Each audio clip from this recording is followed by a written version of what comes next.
Remember, it's not that serious. It's just a ping trip show, you silly cuck. Seriously, seriously, get up, stand up, go. Oh, fuck that up. Sorry about the double music, guys. Screwed up the intro. Was distracted. I was distracted. It happens. What's up, everybody? Welcome to the show. Everybody has been harassing me about this fucking video, dude.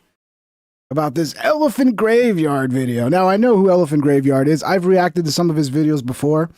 The dude, he's got a very unique style. It's very funny.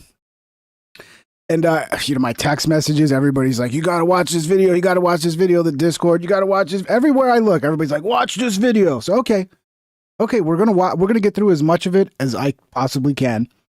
Because it's an hour and 20 minutes, or hour 20 plus, which is a long video. We're going to get through it. We're going to get through as much as we can. What's up, everybody in the chat? Hello. Yeah, 2 days in a row with the screwed up intro. I know, El Jefe, I'm dropping the ball pretty big time here. Dude, I thought I was on the right fucking, I thought I was over here. Thought I was on this one, but I was still on intro. I forgot to switch it over. It's because I got caught last minute. It took me too long to get ready and get set up. So I was doing like multiple things, and I'm just a moron. That's what it is, really. I'm just a complete fucking moron. Here we go. So this video is by The Elephant Graveyard. It is blowing up massively. As you can see, it's got 1.2 million views in 7 days. I think it hit 1 million views in like the second day, if I remember right. It went crazy because this is one of those videos that I didn't watch right away, but it just kept popping back up in my feed over and over again. And then everybody's texting me. Everybody's fucking, have you seen this video? Oh my God. But okay, fine. Seems like you guys really want me to react to it. So here we go. Yeah, by the way, if you enjoy this video, Elephant Graveyard has more where this comes from.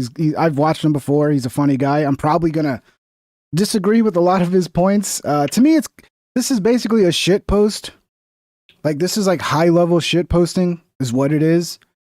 But there's people who really are really angry with Rogan right now, who are treating this like it's some sort of gospel, like this is some sort of fucking high level intellectual shit. And it's like, no, this is just red bar style fucking shit posting, which is fun.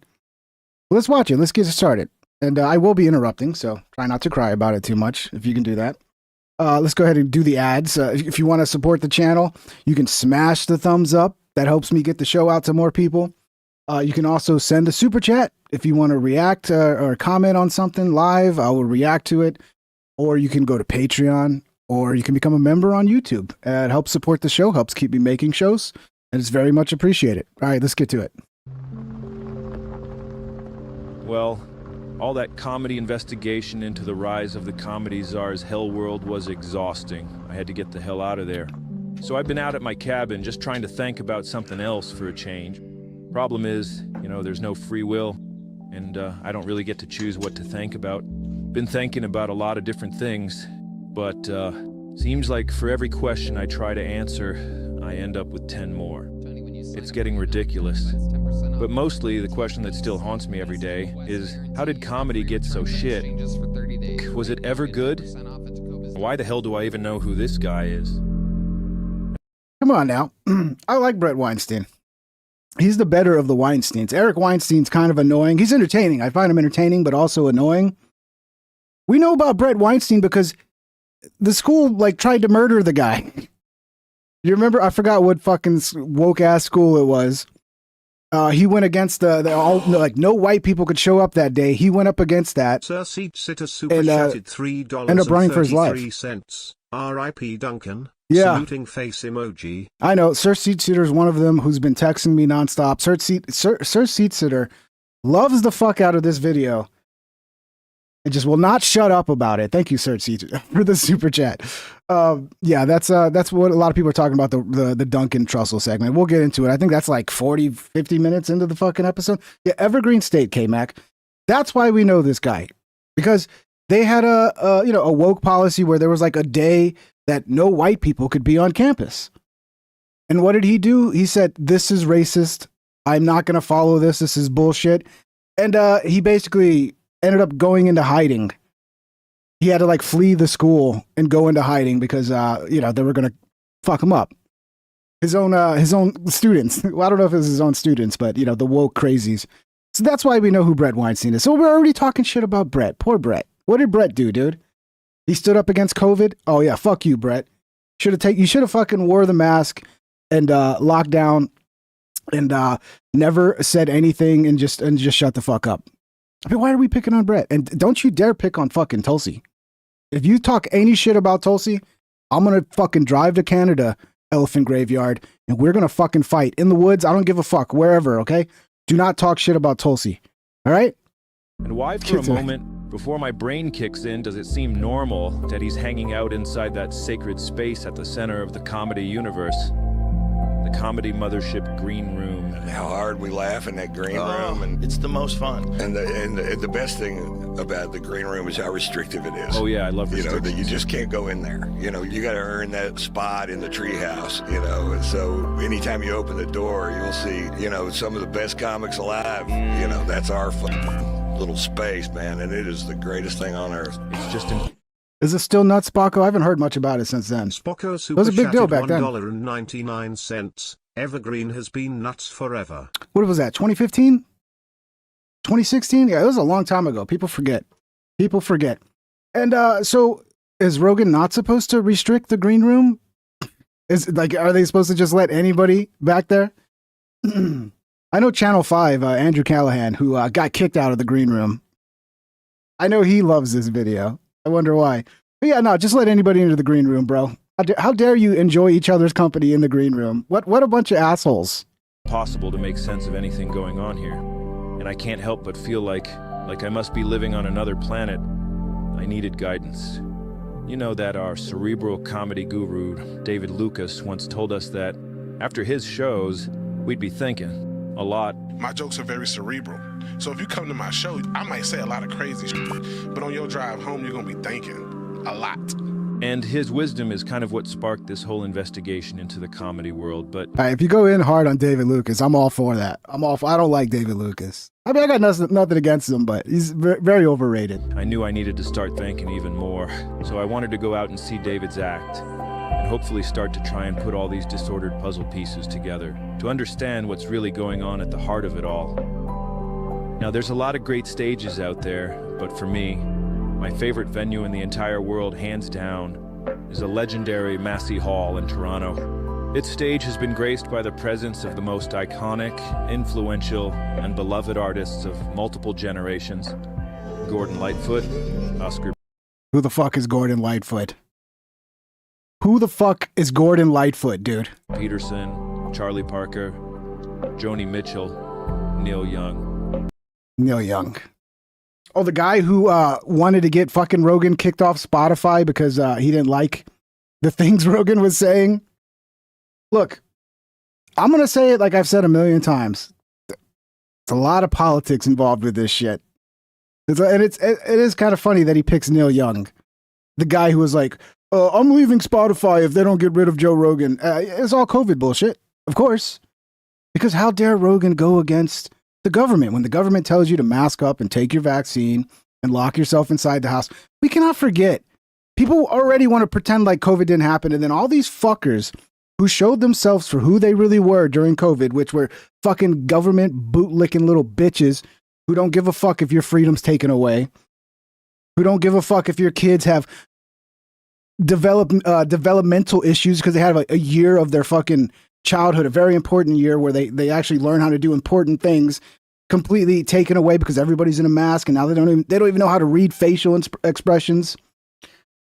There's a dude that was on Tucker not too long ago was talking about like he can know like what year COVID happened to one of his students by like what they don't know, right? Because they literally lost a year of their fucking education.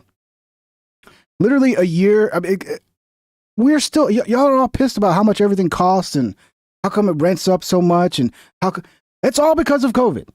It's all because they locked down the fucking country. We had a negative GDP for 2020. We lost a lot of production. Meanwhile, the government was pumping fucking cash into the economy, so you had more demand than ever, while you had a loss of production, which we are still feeling the effects of. We're like lagging a year behind where we should be growth-wise because we just completely lost a year of growth. And we're still not going to be over that for a long time. It's going to take a long time. But no, let's forget who a lot of these people are. Let's forget. And oh no, it's okay. They were just scared because of COVID. Now, they showed when it comes down to it, these people do not support basic freedoms like leaving your fucking house, visiting your dying grandmother, getting to breathe fucking air. But yeah, let's forget all about that. They're the good guys now, and Rogan's the bad guy. Patsy Cline, Bob Dylan, Ella Fitzgerald, Aretha Franklin, Rush. Now, I don't know who any of these people are, but my dad says they're very important. I even saw my first ever stand-up comedy show there, Jerry Seinfeld, when I was just a wee lad. It's the oldest and most iconic venue in Canada, and performing there has long been considered a landmark event in one's career. And finally, in 2025, the strength of her stage's mythical hardwood planks would truly be put to the test, as the killers of Kill Tony, including massive comedy success David Lucas, I'll put my hand in my ass and make you smell it. would be taking the stage for what promised to be a wonderful comedy event. So I watched the show. When it was over, you know what? He's virtue signaling. It's a signal to the leftists. $5.55. Retarded take by Elephant Graveyard there. If Neil Young is your hero, I can't take your music opinions seriously. Worse than his South Africa take. Yeah. I mean, we're going to get into that. To me, what he's doing there is he's virtue signaling to the leftists in the audience that like, oh yeah, I'm on your side. That's how I see it to me. I do like some Neil Young songs, but let's not pretend like he's the epitome of like great art. It's like, okay, he wrote a like really fucking simple acoustic music, and he had a unique singing style that's kind of annoying the more you listen to it, but okay. And who gives a fuck about Massey Hall? Massey Hall can suck my dick. Like, these guys are the worst performers that have ever been on Massey Hall. By the way, like, I think Ari Maddie's a little bit funny. Ari Maddie, I don't know any of the other ones. David Lucas, I don't find funny. I find him to be kind of a dick too. I don't really like him. I don't know him personally, but the vibe I get from like a lot of the podcasts David Lucas has been on, it's like, I don't like this guy. So yeah, no problem there. He was right. I was thinking. And thanks for the super chat, brother. A lot. I was thinking about how bizarre it was that these low-level, no offense, but subhuman cretins were able to perform at such a hallowed theater, wondering perhaps if I was the fool for giving the venue such reverence all these years. I pictured the ghosts of all my heroes standing on stage behind David, shaking their heads, not at David, but at themselves for being such fools, for thinking that making it to that iconic stage had meant something to them, that it meant something about their career, their art, and about the legacy they've left behind after they died. Poor Gord. I hated to see that. Seeing David's show only made me feel more confused about what the hell is going on with all this comedy stuff. And on that drive home, I really was thinking, why does everything that ever seemed good, like when I was a kid, now seems to be rapidly deteriorating? But I agree with that. I agree with that sentiment. But we also got to remember that I'm old. I don't know how old this guy is. Okay? I imagine we're probably around the same age. And this is what everybody goes through when they get old. They're like, dude, why are like everything sucks now? The music sucks. The movies suck. Yeah. Every generation's felt that way. Every generation. So it's not an abnormal thing to feel. Into utter shit. And when I looked around at the other people in attendance at that show, evidently enjoying themselves, why did it feel like I was in another dimension? I tried putting a comedy podcast on, but all of them were just interviews with like the CIA or the FBI or some other guy that works for the president. Like, what the hell was actually going on here? I couldn't relax until I figured it out. In my quest for clarity, I even, and I'm ashamed to admit this, but I even went on the sacred pilgrimage to Comedy Mecca and visited the comedy spaceship down in Austin, Texas. I paid about... He's got more balls than me. I ain't going there. I fucking hate Austin, dude. Spocko super chatted $1.99. I mean, people like this video. It's crazy, dude. I get it. Like, I've given this guy props before. It's got a good style. He's got a good little deadpan delivery with the right music that creates kind of like it creates a vibe, and it's funny. I don't think it's like drop dead funny, but it's like funny. It is funny.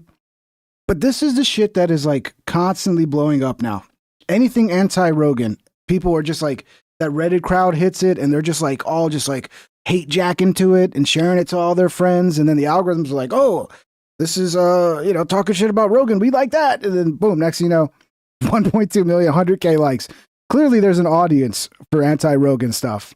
But, it's funny because back in the day, this sort of topic, people could respond to it. Right now, this is a very popular topic, and people could go, you know what, I'm going to respond inside this topic. And then they could get seen, even though they have a different opinion or they might disagree with something. But it's weird now. It's weird how that works. Like, I could be talking about this super popular topic that everybody's dying to fucking hear about. But for some reason, it's only one side of the aisle, right? The anti-Rogan side that gets launched into the stratosphere these days.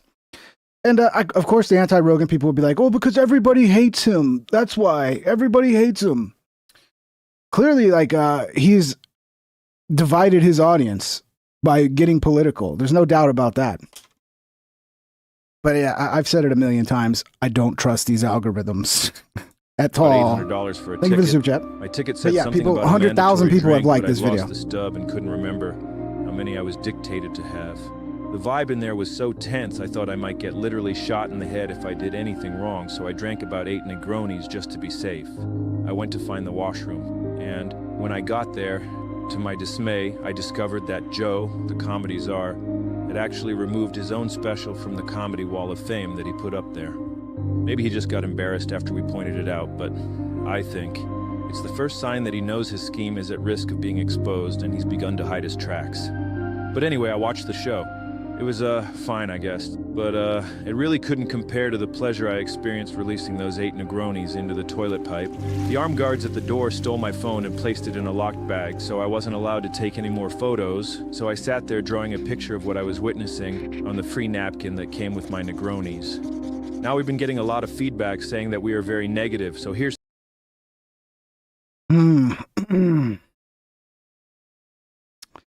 Yeah. I'm sure this guy's not a leftist, dude. I'm sure this is not politically motivated. I'm sure. Look, I've given this guy credit. He is funny, but it's like, ugh. I mean, if it's just a shit post, it's one thing, because it's good as a shit post. But everybody just takes it so fucking seriously, dude. Like all of his, I mean, it's just like Red Bar style narratives. In the sense where you take everything to like the most extreme, worst, like the worst fucking. Hey, you super chatted $5. I think JRE used to be better, but Joe has actually improved as a person. Emo. I think he's helped more people than he's harmed. People always hate. The worst interpretation is the word I was looking for. I think JRE. Yeah, I look. I'm a bigger fan of older JRE. I still think he has occasionally good episodes, but I think he's really a victim of, he talked about it. When he went to Spotify, he wanted his show to get smaller. Like, he really wanted his show to get smaller because he got so big that, like, everything he said, if he slipped up a little bit, they would come for him to try to cancel him. And that really affected the way he did the show. And in my humble opinion, he became a little less loose. Little more serious and careful with what he said, and it's like that hasn't helped the show, but it's kind of a par for the course when you get that big and you have so many people just looking for you to slip up so they can fucking come after you. But yeah, I guess guns are bad, I guess Christianity's bad, shouldn't have that. No phones, I guess, wanting people to not like record your set and put it out, I guess that's bad as well. Yeah, I don't know. I guess these are all bad things. There's something positive about the experience. The show is only a couple hours long, which for $800 is insane, but It's so boring that it feels like it's about 5 or 6 hours, so that improves the value at least. That's a crazy amount. Is it really $800 to get into the fucking comedy mothership? That's an insane fucking price. By the way, I'm not far from Austin, but I fucking hate Austin. I know how fucking dangerous 6th Street is, and I like to stay the fuck away from 6th Street. Maybe one day I'll go to fucking the mothership, but its location is a real downside for me. If it was like outside of the city, if it wasn't like I had to navigate a bunch of fucking methed out lunatics to get there, I probably would want to go more. But now, I don't know. It's not worth the fucking hassle. As you walk into the room, you're reminded of 2 of the most horrific acts of brutality ever committed. Which is good, because when you're thinking about what happens when an atomic bomb blows up over your head, it makes the terrible show you're witnessing seem like an okay alternative. No idea who the comics were. Who cares? They were shit. And of course they were, we already knew that. I mean, to be honest, I don't have a problem with the names. The names are kind of cool. What we want to find out is why or how. But the vibe was very bad in there, very negative, and so I got the hell out of there and began walking down 6th Street, where a horde of scary, methed out ghouls began to oogle me, which, compared to the vibe in the comedy spaceship, was honestly much more welcoming. I believe this. It's a fucking disaster. But let's not pretend like New York and LA and fucking every other city is. I mean, I fucking hate Austin, but I'm not going to pretend that Austin is like worse than LA or worse than New York or worse than like every other major city. It's not. It's the same. And that's what pisses me off. It shouldn't be. It shouldn't be falling the same way San Francisco and LA and all these other fucking places have. But, it's run by Democrats. So you get what you ask for. And that's when I saw it. In the alleyway behind the mothership, a flock of comedy pilgrims had gathered, lining up. They told me they had traveled from all over the country for their chance to win 1 minute of stage time there, their opportunity to climb the ladder to a higher tier class of human, a real comedian. I couldn't believe how many of them there were. They were all over the place, living in their cars, in tents. So many comedy pilgrims, everywhere, just taking over the entire area. And I started thinking about how the hell all these people ended up here. Started thinking about human migration. Like, how did you end up where you are? No matter who or where you are, at some point, some guy... Because they're on massive amounts of fucking drugs, dude. That's why. We have a drug epidemic. And these Democrat cities will allow you to just park your tent wherever the fuck you want and sit there and do your drugs all day and shit on the fucking street and not clean it up. But yeah, that's why. That's why. I guess that's Joe Rogan's fault too, right? What? What? Yeah. Wilford Brimley super chatted $2. Rogan is great at podcasting and MMA, not comedy. He's been funny on his podcast. I'm not a huge fan of his stand-up, but I think one of the old ones on Netflix was okay. $10. Research endeavor. They have their fingers in UFC, Live Nation, JRE, and Big Mossad connections. Also LOL Elephant Graveyard believes nukes are real. Okay, yeah, this elephant guy is single-digit IQ. I see we have an Owen Benjamin fan. Yeah. This is the first time I heard that was from Owen, that nukes are fake. I'm like, okay, I'm going to have to do some more research. I don't know if I believe that one. Yeah. Let's get back to it. Thank you for the super chat, guys. Guy in your lineage looked around and said to himself, "This, I got to get out of here." Packed up and went to a new place. And with that spirit in mind, I packed my bags and headed home. When I got back to my cabin, I placed a photo of my guru above my typewriter with a sign that said, "Keep thanking." And that's what I did for several weeks, obsessively, compulsively. And it led me to discover what's actually going on behind all this unsettling comedy stuff. And that we were right to find it so unsettling, and evil, and vile, and that what we're witnessing with this Austin comedy thing is actually part of a massive... Okay, well, I just searched this up, okay? A general admission ticket to the Comedy Mothership in Austin, Texas is typically priced at $40. Shows featuring popular comedians can cost more. For example, a Joe Rogan and Friends show was listed as $50 to $60 per ticket. Now, I know that like as soon as Joe posts about a show, it like sells out immediately. So somebody in the comments was like, maybe that's he got it from a scalper. That's possible. Maybe he bought it from a scalper. But yeah, they're not $800 a fucking show. Okay, so just wanted to confirm that. Operation designed to destroy the entire world. And I know that sounds kind of out there, but as you'll see, that's actually part of their design. I thank my comedy guru David for helping me get my thinking back on track. Tasmai Shri Guru Namaha. To answer the question of how comedy got so shit, we need to go back about 375 million years. To the first of those migrations we mentioned earlier. Migration is baked into our DNA, guys. I don't know if you knew that in advance, but I am seeing on my YouTube analytics here that 87% of you only got your grade 10. So, in case you weren't aware, humans began as simple tubes. A mouth and an asshole. Purest form of a proper organism. Just floating in the ocean somewhere, and eventually that tube evolved into this fish kind of thing. And this fish, this was the first in our lineage to become a new guy and to migrate. The ocean where he was all fucked up, and he looked around and said, I gotta get the hell out of here. And he migrated out of the water and onto the land, becoming a land guy. He then somehow transformed into a little rat kind of thing with nipples. And the nipple rat evolved into like a monkey chimp thing or whatever. Hey, you, I do agree with the overall point. Hey, you says comedy isn't shit. It's a saturated market. I do think comedy has definitely taken a downward turn. And, I don't think it's Joe Rogan's fault. I think it's, if anything, it's fucking woke culture. It's the platforms. It's everybody walking on eggshells, afraid to, like, not get fucking canceled for having too bad of a joke. It really has an effect. Not just like, oh, you get banned, but like when you're writing your shit, you're like, can I even talk about this? Can I write this? Oh, let me fucking soften this up here and let me fix this. And it's like, everybody's just scared. That doesn't make a good landscape for comedy. But according to him, it's Joe Rogan that destroyed comedy. Okay.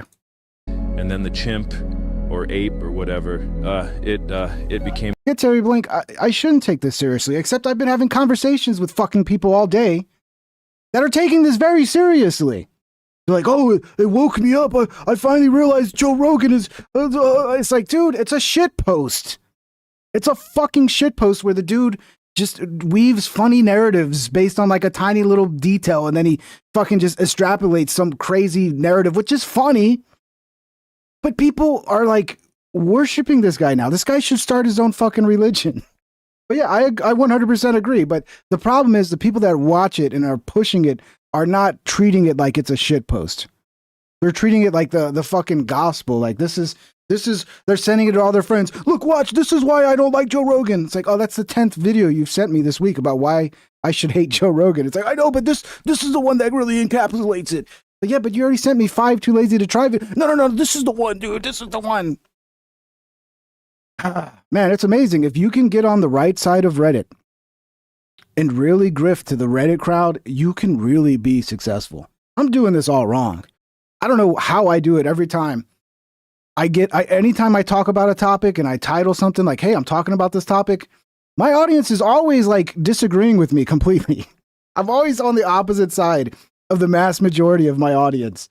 I want to grift too. Can I just get an audience that agrees with me so I can grift properly here? I'm just kidding, guys. Let's go. I'm a human guy. And it wasn't long until those human guys, like that fish before them, looked around and said, I gotta get the hell out of here. And they migrated to every corner of the earth. A lot of animals have these built-in mechanisms. We are no different. Just like how birds have like a magnet in their brain or something, which tells them when and where to migrate somewhere else. It's obvious from these historical records that the human instinct to say, fuck this, I gotta get out of here, becomes activated in times of fear. Fear is processed in the most ancient part of our brain. It puts us into a fight or flight mode. Wilford Brimley super chatted $2. True. Reddit is literal brain rot. True. But they're really good at organizing and getting behind, the things they like. Usually it's, politically motivated, the left-wing shit. And really pushing it to the top of the algorithms, man. They're like very coordinated. I don't know if there's bots involved or what. I mean, obviously there are bots involved people that are denying the bot shit. at this point, like, what how can you deny it? It's like reality. There's a ton of fucking bots on the internet. People are buying bots. Fans are buying. By the way, if you're a fan of mine, don't ever buy bots for me, okay? Because first of all, I don't think it'll help on YouTube. If I was on Twitch, maybe it would help. But on YouTube, it probably would hurt. So never buy bots for me. But yeah, there's a lot of fucking... They're cheap, too. That's the problem. You can buy these bots and fucking inflate numbers, like, pretty fucking cheap. And it's not just about, like, oh, I just want to have more numbers than people. No, you actually make more money when you do that. Because you end up getting more real people because the bots inflate your numbers. The algorithm picks it up. Now you get more real people. And then people see a bigger number. So they're like, oh, everybody loves this. You know, people are like bandwagoners. So they're going to see something's popular and they like want to jump onto that popular thing. So yeah, but don't ever buy bots for me, please. No, just hit the thumbs up and send super chats. That's all I need. Thank you guys. The fish guy. And I don't know if you've looked around at the world lately, but people really are losing their shit. The whole world is on fire. There are crazy guys with nukes yelling at each other, and bombs are flying around all over the place. The air is full of smoke. All the fruit just tastes like wood now. We've all got microplastics in our brains. That can't be good. Plus, it's so hot out, I'm gonna piss myself. And don't even get me started on all those politics. What the hell is going on with TikTok? Why is China, doing all that? I turned the volume up a little bit, but if you guys still feel it's too low, let me know. So I think it does come across a little low for me, but I upped the gain a little more, so. That stuff. Why did they close the oatmeal plant down? I wanted to keep working there. Now I got no money. I gotta pay MSRP for my steel cut. Bullshit, man. You know what? And then he says it. Ah, f this, I gotta get out of here. Except this time, they've got nowhere to go. Not physically, anyway. But lucky for them, some of humanity's most powerful visionaries, the techno-wizards, have constructed a psychic ark to sail the seas of your mind and take you away from your problems and out onto a new frontier. A new reality. And here's where it gets crazy. It's a reality where there is no such thing as reality. Lions. The techno-wizards use their machines to ramp up your own uncertainty about what's real and what's fantasy, to the point where you're so anxious that you do anything just to be certain. Those guys. No. It's all ultrasonics and sonics and dimensional super action behind glass screens. Yeah, it's actually the Seinfeld slap bass. That's what he does the censoring. That's what Wilford Brimley says. Slap bass for censoring is great. I noticed that too. It's the Seinfeld fucking theme song. Oh, if you just like one note from it. And bam, it's there in the wall. Once you've lost connection with classic reality, you're just a guy floating out in the open ocean, desperate to find something to grab onto to save yourself, stranded and surrounded by a sea of danger. That is when the techno-wizards begin their most perverted sorcery. The future is gonna be amazing. They throw you a life preserver in the form of a new world. Where's the Bill Gates? Where's the Mark Zuckerbergs? Is it just going to be the right wing? I mean, because this is both sides of the aisle are pushing this shit. And the reality is people are going to want this shit. You know, once you create a video game, like a fake video game world that you can go into like a real VR situation, people are going to fucking... There's people that want that shit. Unfortunately, if nobody wanted it, it wouldn't work. But people want it. Yes, people are retards as well. Damn, if I could have a, you know, I remember watching Star Trek and they had the hologram room or the holo room or whatever. And you could go into it. It's like, dude, if I had a video game like that where I could just go in and like fucking do anything, you know, like be in World War II and like fucking storming the beaches. Like, oh, holy shit. Dude, people be doing that shit nonstop. You couldn't get them out. And the reality is that might be our reality. We might be in a simulation already, bro. You don't know. You don't know. But how does this connect to Rogan again? How's this connected? Because he interviewed Peter Thiel one time and wasn't mean enough to him. So much of this is like, no, you talk to bad guy. Don't talk to bad guy. Now you bad guy because you talk to a bad guy. A new virtual world. In this virtual world, you're still going to be angry all the time, but at least you'll be certain. And that feels good. And because it feels so good, you just want to stay in there forever. Oh no, Seed Sitter. He talks to people that you don't like? Is that because he has all the tech guy? I mean, look, dude, who fucking cares? Would you rather people not talk to these people so we can fucking try to get some understanding of who they are? Or are we not allowed to talk to them? Or is it because he didn't like attack them for 2 hours By the way, he wouldn't get interviews if he just attacked his guests all the time. It doesn't work that way. I mean, what are we doing here? We're just mad because he talked to a guy I don't like. That's what it is. He talked to a guy I don't like. You don't understand. Peter Thiel is the Antichrist. Okay. I don't know who he is, but I'm sure he's like all these other fuckers that are like trying to create the new AI fucking overlord shit. And it's like, yeah, that sucks. I don't like it either. But we're not allowed to talk to him now. We're not allowed to get him on a long form podcast where you might get some like actual knowledge of who the guy is. Obviously, you'll get a lot of fake BS, a lot of spin and shit. Yeah, of course you'll get that. But so we're not allowed to talk to him. Okay. Till eventually you've been in there so long that your new virtual world feels more real than your old classic reality. And once it's become more convincing... Sweep my dick tones more, cowbell. This is not sweeping. You guys, if you have something better, like tell me how I'm wrong, that would really work better than to just be like, you're sweeping, you're dick sucking. The last episode, I said things that like I know would piss Rogan off. If I was a sweep for Rogan, why wouldn't I just be like, oh, Rogan's funny, he's got the greatest stand-up? No, I speak my fucking mind. I don't think Rogan's that funny of a stand-up. I think his podcast has great moments and it can be boring, but it can also be fucking great and hilarious. I'm giving you an honest viewpoint. And if that's not, good enough for you, dude, because I have to just attack the guy that you don't like and that's what you want to hear, then, I mean, tough luck, dude. I don't know how to please you, bro. Than classic reality, it just becomes your new reality. Congratulations, you've migrated to a new place. It's a new reality, except it's anti-reality. It's what's called a hyper-real simulacrum. The battle for the mind of North America will be fought in the video arena. Yeah. The television screen is the retina. Hey, you super chatted $5, you're right. Many will want Neuralink or similar.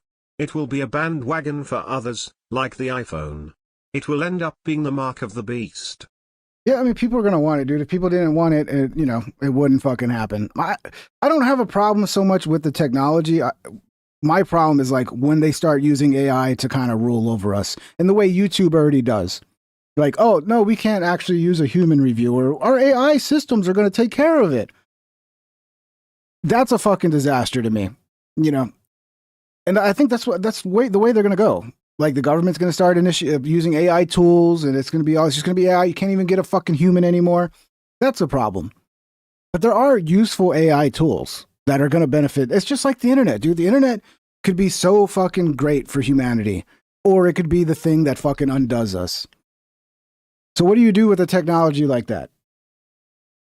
I'd rather have the internet. Even though we're now in this shitty world where it's a very controlled, not really a free internet anymore, it's still better than no internet.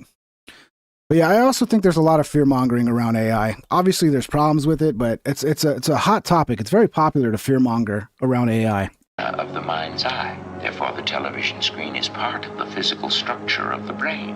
Therefore, whatever appears on the television screen emerges as raw experience for those who watch it. Yep. Therefore, television is reality. Yep, exactly. And reality is less than television. There are a lot of visionaries in this world, all with their own ideas about creating new worlds into which we can migrate. But only a few have... I grew up watching a lot of television. I never thought television was reality. I mean, you can be manipulated to believe lies on the television, but I never thought it was more real than reality, dude. Spocko super chatted $4.99. So Joe is bad because he's making people doubt their betters. Now, Joe's bad because he interviewed Bad Guy. He interviewed Peter Thiel, and you're not allowed to talk to Peter Thiel. And because he interviewed Peter Thiel and other technocrats like Elon Musk, that means Joe Rogan's basically in the elite technocrat conspiracy to put everybody into a fake reality. It's more like that, Spocko. Acquired the wealth and influence to actually execute such migrations at full scale. Movements triggered by everyone saying, I gotta get the hell out of here, happen all the time. Throughout history, wealthy, influential people have leveraged these waves in order to serve their interests, using their power to direct migrants in or out of places beneficial to fulfilling their goals. Someone we've seen exploiting the I gotta get the hell out of here phenomenon is this Elon guy. He was bullied a ton as a kid because he was a strange, scrawny little weak guy. who could also be a bit of a dickhead. And so his teachers, his parents, nobody wanted to help him. Did you have a happy childhood? No, it's terrible. Are you serious? Yes. Why was it terrible? You were bullied at school and had a I was different... almost beaten to death, if you call that bullied. He was shy and awkward at school, didn't have many... Oh, so he got bullied in school, so now he's like a fucking villain. He's just gonna destroy the whole world to get back because he was I mean, a lot of people, I was bullied in school too. I wasn't nearly beaten to death, but I was beaten by bigger kids all the fucking time. I guess that makes me a bad person too, huh? Any friends? On one occasion, Elon was pushed down a flight of stairs and beaten violently. Jesus. Leaving him in hospital for weeks. And if that wasn't bad enough, and this is something you'll see with almost all of these anti-reality guys, Elon had a very bad dad who left him with a dad-shaped hole in his soul. Very violent. It was not a happy childhood. My father has serious issues. When Elon received that severe beating as a kid, his father berated him and blamed him for it, made him stand for hours, called him an idiot, and told him he was worthless. Proper bad dad stuff. All these experiences made Elon internalize the belief that this world is a scary, dangerous place. Wouldn't it be nice to just get the hell out of here? Well, later in life, he acquired an immense amount of wealth and immediately began to use it to try and reconstruct reality, to cope. He put heaps of that money into trying to build this Mars colony thing, which is never going to happen, but that doesn't matter. The real point of his Martian cope is creating a virtual reality to migrate to, one where this colony thing would actually be feasible and he could actually escape the Earth and live on another planet. And that gives him hope that he could actually get the hell out of here. All this crap here, this is all just for Elon to fantasize about getting the hell out of here. Nobody is going... See, this is a funny theory, but it's just pure speculation. To extrapolate that's Elon's mindset. That's what Elon wants because he got beat up as a kid. It's funny, but it's a shit post, guys. It's a fucking shit post. Oh, shit. But yeah, no, this guy is dropping truth bombs. These are the biggest truth bombs I've ever seen. Like, you're really speculating. You're going pretty far out on the ledge speculating here. Going to Mars, man. The world is still scary to this guy. He still feels like he's getting bullied when everyone online is telling him he's a loser. That's why he bought Twitter. Everyone on there was being mean, so he just bought the thing so he could control it. Pretended the millions of guys called... Yeah, I mean, you could talk all the shit you want about Elon. Him buying Twitter is one of the best things that could have happened. But not to them, because it actually meant that, Kamala Harris lost and right-wing politics had a voice again and weren't getting fucking censored everywhere they went.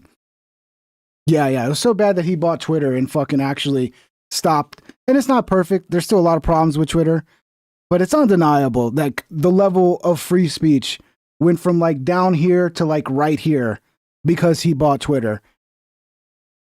But maybe this guy don't like free speech.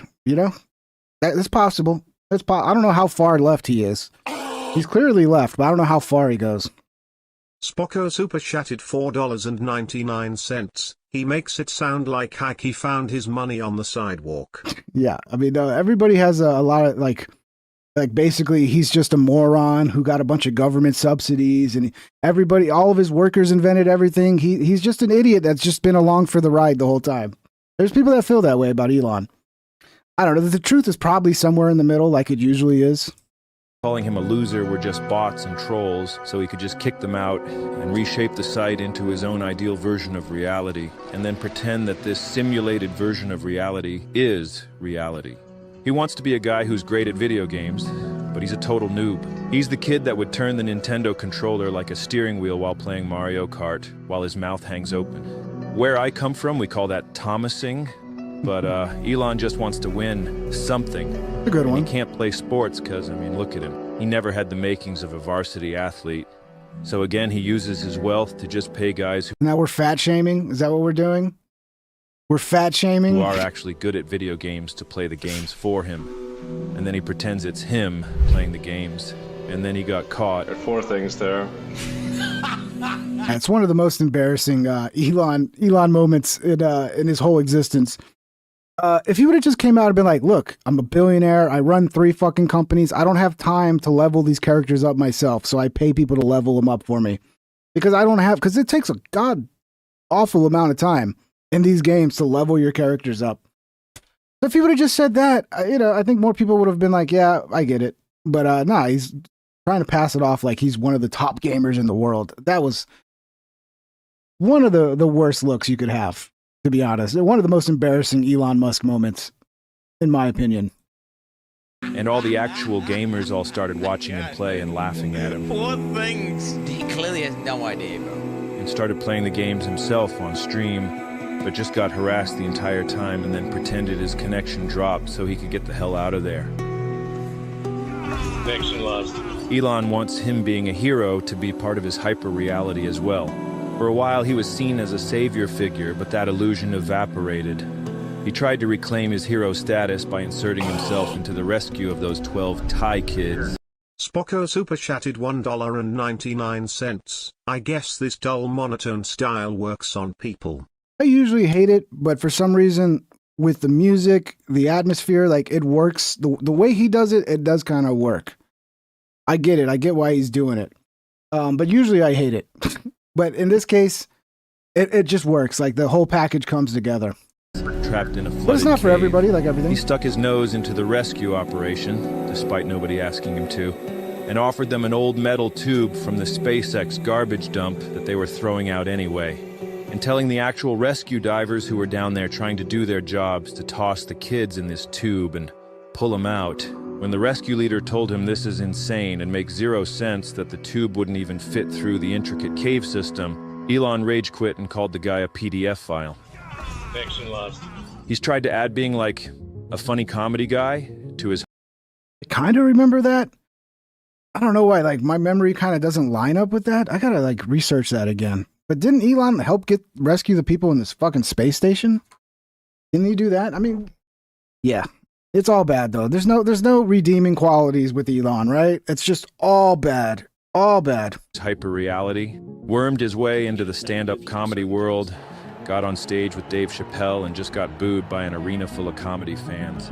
Rejected again. Even got into the government somehow, started trying to cut all this funding from everything, hoping they'd give it to him instead to build more spaceships so he can get the hell out of here sooner. Is that why he did it? I actually fucking love Doge. It didn't go far enough. It should have fucking kept cutting until like 80 to 90% of the government was cut. I would have been happy with that. But no, let's just keep wasting money. Let's just keep fucking, let's keep the grift going. Yeah, that's terrible, guys. It's terrible that Elon wanted to actually get our fucking government spending under control and get rid of this grift. Because the reality is they're stealing money left and right from taxpayers. But that's okay. Don't do anything about that, Elon. You're a bad guy. The president also started bullying Elon and ended up taking away his lunch money.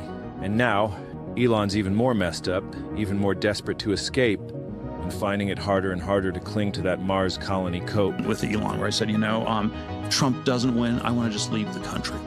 And then Elon said, there's nowhere to go. Elon, you don't believe in going to Mars anymore. Elon stopped believing in Mars. So he's allegedly retreating into a haze of ketamine-fueled escapism, just trying to get the hell out of here. The only way to make sense of all this strange behavior is that it is an effort to construct his own hyper-reality into which he can migrate and escape the scary world that rejects him. I actually saw a video of his ex-wife talking about how he does this, and I mean, she would know. We create a parallel world to escape the world that rejects us, or the world that we find too painful to live in. But some people are so good at doing this and master such an amazing skill set that they take their world and they infuse it into our world. She knows.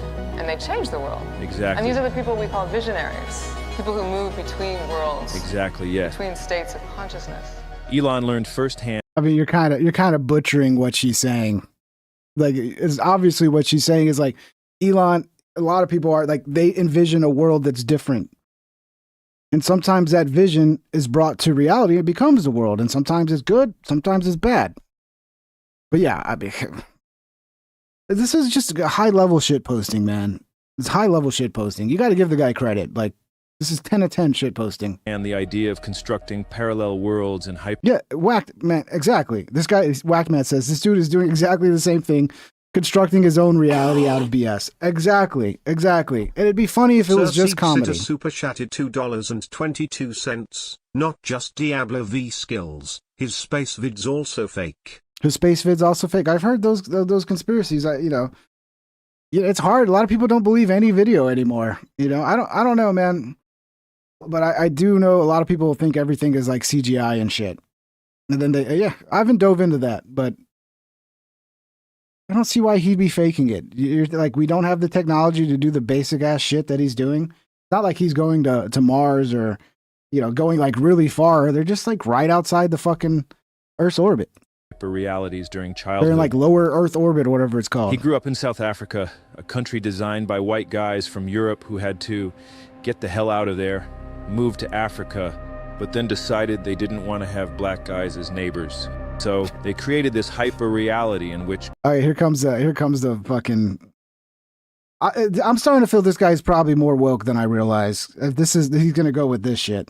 They didn't want to get the hell out of there, move to Africa, but then decided they didn't want to have black guys as neighbors. So they created this hyper reality in which God commanded the white guys to preserve their race or whatever, and they had no choice but to segregate.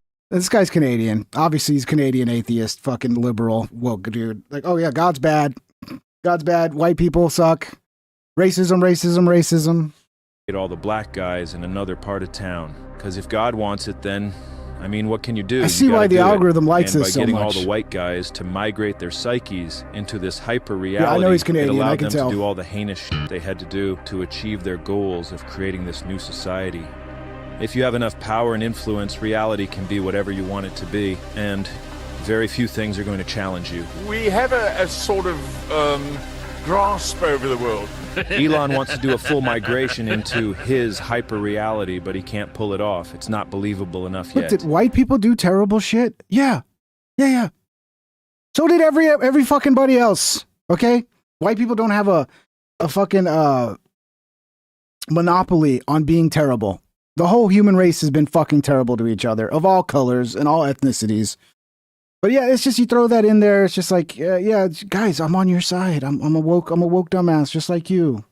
His main problem is that not enough other guys are joining him in his hyper reality anymore. The more guys you can get to buy into your simulation, the stronger the pillars necessary to uphold the new reality become. Which brings us back to this. This, right here, is irrefutable proof that the comedy spaceship and the entire Austin comedy toilet is a hyper-real simulacrum of an actual comedy scene. The whole scene is ruled by its god king, the comedy czar, Joe Rogan. We already discussed how Joe became the comedy czar in our last video, so go watch that if you don't understand what we're talking about here. The comedy czar rules over his dominion with complete domination, and as you'll see, the entire scene is designed to strengthen and maintain Joe's personal, hyper-real simulacrum. Joe has been sliding into hyper-reality for several years, and is now completely immersed in the simulation. A reality in which he is a very smart, special boy. My personality that is just immune to... Doc Jeffrey, what the fuck does that have to do with Elon? I mean, come on, dude. I mean, how he said, Doc Jeffrey said, I don't think he's saying all white people bad. I think he's giving context to Elon's situation. Okay, because Elon's from South Africa, so therefore he's just a racist piece of shit because a long time ago they did some terrible shit. The thing is, we shouldn't have ever believed all the videos we've seen. TV is called programming for a reason. It's really a propaganda box. Well, yeah, it's like anything else. It can be used to inform and like unite people. And it can be used to program people as well. It's like, all technologies, like a gun, can be used to defend yourself, can be used to keep your family safe, or it could be used to just go around randomly murdering people. Like, this is technology, man. The bullshit. It's about who is it in the hands of and how are they using it. He has a unique ability to see what's really going on in the world, and he's helping society by scouting for the otherwise unseen danger up ahead. I'm like a scout. Right? Like if you sent me down the trail and I'm like, hey, there's a cliff. We're running towards a cliff. Stop, everybody stop. There's a cliff! There's a cliff! He believes the universe chose him as a sort of prophet, destined to help guide humanity through this age of chaos. But just like Jesus Christ, the people misunderstood and rejected him. Like the universe has put me in this place where I can at least have access to more opinions than most people. And they're like, you're an anti-vaxxer! You don't believe in science! Hashtag Joe Rogan! I'm taking in... Yeah. Yeah. One of the few things that Joe was absolutely fucking amazing, that I can't stop praising Joe Rogan enough about, was the way he behaved during COVID. Not at first. At first, he was scared of it like everybody else, but he quickly caught on to the grift, and he was one of the biggest voices for freedom during COVID. But no, he's just anti-science, you know. How dare he? How dare he be anti-vaccine? How dare he? Come on, man. That's where I get annoyed. It's like, it's funny, but it's so clearly coming from this fucking biased left-wing viewpoint. That's like, oh no, Joe Rogan didn't just listen to the scientists. He didn't listen to the experts. Opinions from all directions, 360 degrees. Nice. All right. Let's see what Joe scouted up ahead on the trail for us today. I love Canada. Shut like, up. I love the people. I just think they're going down a dark road with this. They are, dude. I just hope you don't get depressed someday, Elephant Graveyard, and go talk to a psychiatrist in Canada, because, you know, they might just convince you to do it yourself. Government. Uh-oh. They allow polygamy now in Ontario. Yeah, they just passed a law. They allow polygamy because they have so many Muslims there. His hyperreality no longer has any real connection to classic reality. So when did Joe begin this psychic migration? Well, a few years ago he decided LA was the reason his life sucked.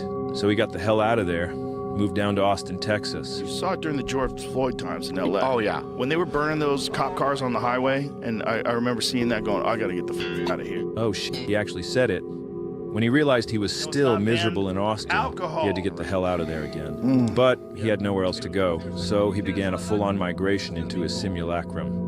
Because he's so rich and holds autocratic control over his entire simulacrum. I mean, this guy's just making shit up as he goes along. Like, whatever fucking narrative you can come up with that's gonna make him look bad and be kind of a little bit funny. But yeah, no. There was no difference in California and Texas during 2020. God, are people this fucking dumb? They have no memory from 5 years ago, the shit that was going on. The like difference between people who lived in Texas and people who lived in California when it came to basic freedoms. Like, you know, your kids going to school, that's kind of a big deal. You know, having kids go to school, your kids not being forced to wear masks, that's kind of a big deal. But yeah. I don't know. I'm losing the plot on this shit, but I get it. A lot of people are just like, they're hate jacking the fucking Rogan right now, so they love this shit. He can be the dictator of what is and isn't real. Like the fact that he's a real comedian, one of the greats. And that the world as we know it is finished. It's the end of the age. Doomsday is upon us. We are in Kali Yuga. We are in Kali Yuga. And the Hindus were very smart in their idea of, it was the Hindus, right? Yes, the Hindus, yes. They came up with this idea that there are certain ages, almost unavoidable, of civilizations. Correct. That they go through these cycles. What is the period we're in now? Because it seems like it's coming to an end. This is Kali Yuga, man. This is some weird shit that was predicted by the Bhagavad Gita. This is Battle of the... I'll tell you what, one of Joe's biggest sins is just talking too much. Bro, you're giving people too much ammo. See, people like this can sit back there and hide, not show who they are, not give any political opinions, never really go like, oh, actually, I feel for this, and I think Kamala should have been president. No, they can hide, never give up a political opinion, never show their face, and just snipe at the people who do. And that's a hard battle to win, because, you know, if this guy was to come out and be like, actually, these are all my political positions, then he could easily be a laughingstock in 2 seconds. But no, you hide, you don't show your face, you don't have any opinions, and you just snipe at everybody that does. And I mean, this is a new thing, this sort of entertainment where you're talking for 4 hours unfiltered every day, and now you have thousands of hours on. Like, celebrities knew not to do that back in the day. They're like, no, actually, you know, just do your show, do your movie, and then like hide, rarely do interviews. Like, you don't really want people to get to know you. Like, you want to be an enigma. But Joe went the opposite direction, and podcasting has taken people in the opposite direction where they are being themselves for hours and hours in front of a camera. and speaking their mind and telling people how they feel politically and all that. And man, that just opens you up to so many attack vectors. That's probably not the smartest move. People who are smart appreciate it because they're like, hey, this guy's being real. I like that. It's so rare. Actually, this is like, a real thing. This guy's really giving his opinions. But most people will just get triggered by it. They'll not like you.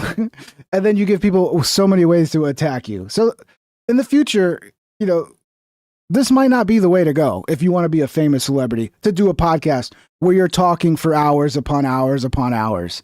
Because people are going to do this type of shit to you. It's going to make you vulnerable to this type of shit. By people who hide and don't even show their fucking face. Yeah. Ragnarok, tell me. This is what happens in cultures. Like, it's almost inevitable. He even has his own theory about what's driving us toward the end of the age. Hard times create hard men. Hard men create soft times. Soft times create soft men. Soft men create hard times. We are now around soft men in hard times. In his reality, he's a hard man in a world run by soft men. But what he said was absolutely fucking true. It's a very true statement.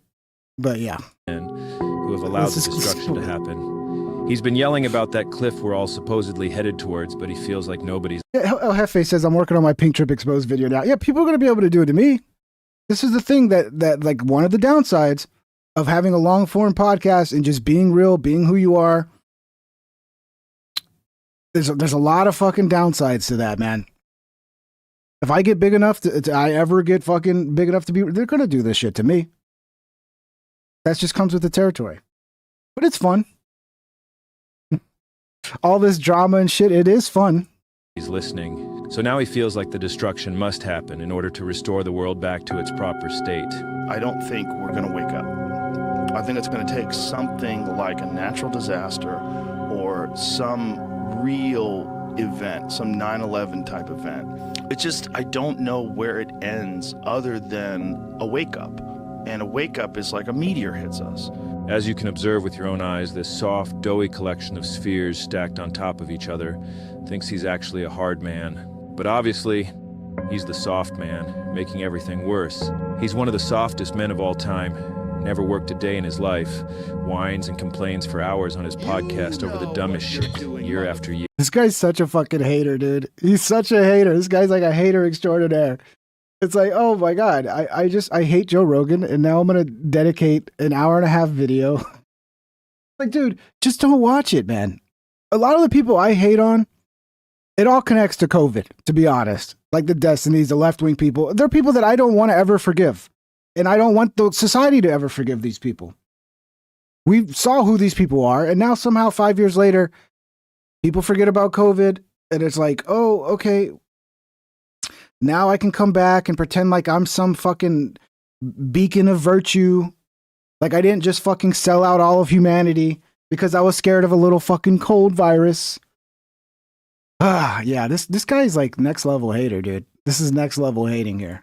How next dare level. we say Merry Christmas? How dare Cries you hysterically for no reason and thinks sitting in a sauna is some kind of achievement in overcoming adversity. For the record, is that fake? He gets duped constantly by the most obviously fake stories, photoshops, and AI images.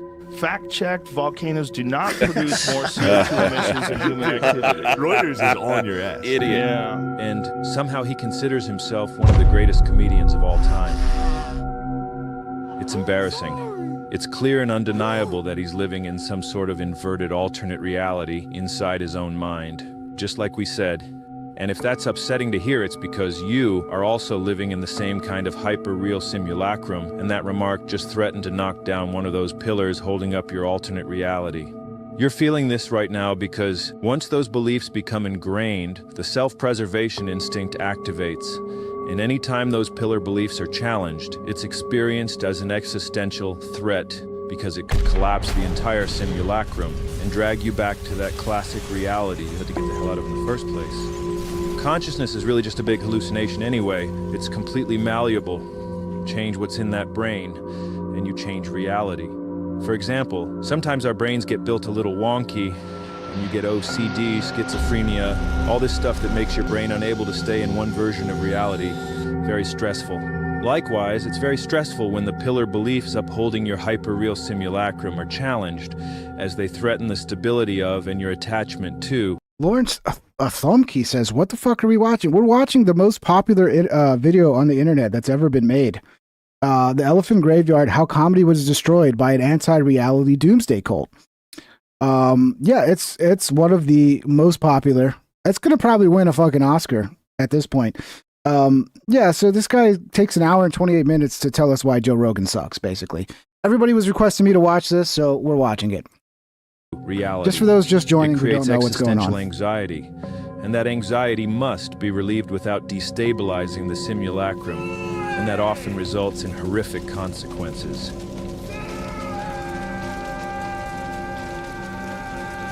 Like, everything he's saying right now can be applied to him as well. And his side, which he'll pretend not to have a side. That's what they do now because they're smart. Because, you know, you can't be like, oh, actually, I am a leftist and I would rather see Kamala Harris be president, because then you become a laughingstock. So you got to pretend like you're not coming from this fucking far left woke bullshit side when you are. Clearly when you are. Sitter super chatted $2.22. If Joe watched this whole video, he would improve. Yeah, I'm sure he would. He would. This whole completely faked fucking narrative, fucking brain rot video, it would make him better. Yeah, I'm sure. What would make Joe better, honestly, is to stop caring. To stop caring. That would make him better. I think he cares too much. I think he's still really worried of just like saying the wrong thing sometimes. I really do. I think he has a fear of like cancel culture coming after him again. Because I saw the change in the show. Look, I've watched a lot of Rogan when I've had to cut it. And I saw the change. I saw old Rogan, who was very loose, would just really riff, didn't really care. He would have takes that would, you know, get normal people canceled. But that shit kind of slowed down once they really started coming for him hard. And then it became like, oh shit, like I got to really watch what I say and do because they're trying to fucking get rid of me. Of wealth, which allowed him to construct a sort of compound in which he could protect his precious simulacrum. A bunker, which would protect him from sliding back into the ever so painful classic reality ever again. See, this is such a fucking, I mean, oh my God, he's a comedian who started his own comedy club. But what that is actually him creating his own simulacrum, his own reality, so he can live. It's like, come on. Come on, you're stretching, dude. This is like, you're really, really stretching here, bro. This is a big stretch. And using his millions of dollars and massive influence, Spotify. Goebbels attracted a flock of devoted followers who uphold and strengthen his new reality for a chance to get a piece of the pie. It takes a whole community to properly uphold a hyper-real simulacrum, and Joe succeeded where Elon failed. Joe has been able to fully complete his migration by amassing a huge support network. He achieved this through several tactics. 1, by offering himself and his show as a friendship simulator during the loneliest era in human history, for his audience, but also for himself. Oh, he's going. Day drinking rules. 2, Joe was already fucking huge before 2020. Okay? And yeah, that is part of it. People like shit where they feel like they're hanging out. People aren't getting a lot of, you know, they're not being as social. People are kind of locked in their little bubbles. So shows like this where people can feel like they're actually hanging out. You can say it's stupid, it's unhealthy or whatever, but that's the times we live in, man. People are not getting out enough. They're not having conversations. So when you have a show like that, people turn it on and they feel like they're fucking hanging out with somebody. But I guess that's a terrible thing. In an era of political confusion and turmoil, he became a compass for guys with double-digit IQs who are too lazy to learn anything by themselves and don't even know how to, because they barely know how to read a real book or even a Wikipedia article. Yeah. Only to figure out what the coaster's for? 3, by becoming a father figure to guys who needed their dad-shaped holes plugged. Those holes longed to be plugged, and Joe became a convenient surrogate.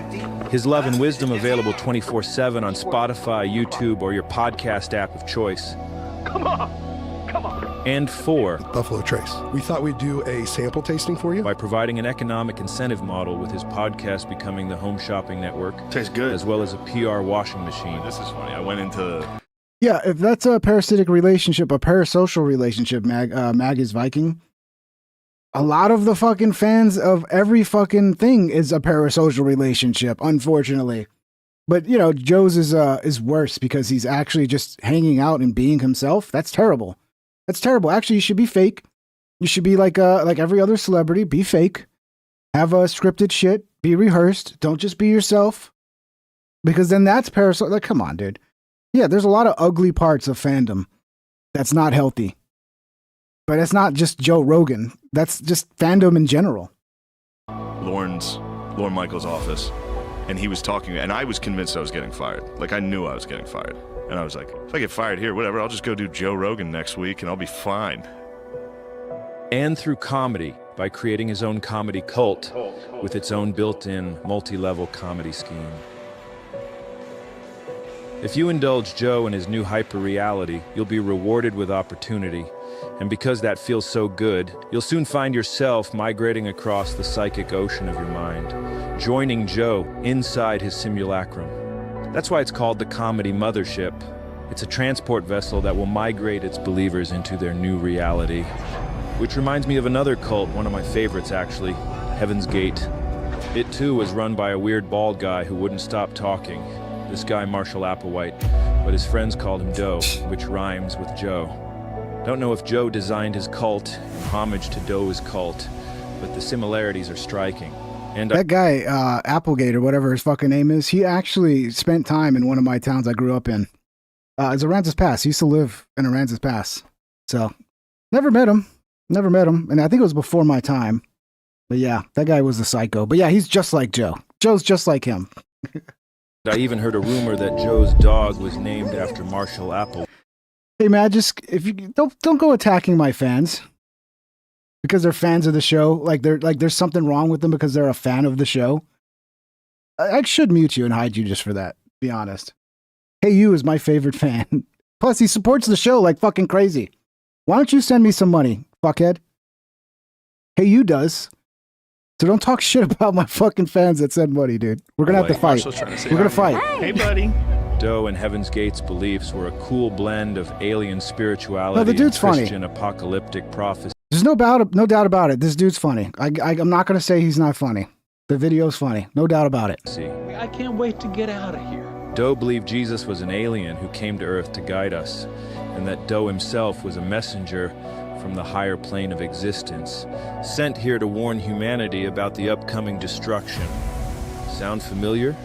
The name Jesus, of course, was the name given to the body, that mind that was indeed from the kingdom of heaven, and that mind came for the express purpose of teaching humans how they could be saved, how they would not be plowed under at the end of the age. Well, we're at the end of the age. Like the universe has put me in this place where I'm like a scout, right? Like if you sent me down the trail, and I'm like, hey. I know this episode. I think was it? God, I don't remember what episode this was, but I think I edited this episode, and it's like, yeah, Joe sometimes is high, and he's just spouting fucking crazy shit, dude. That's one of the reasons people like the show.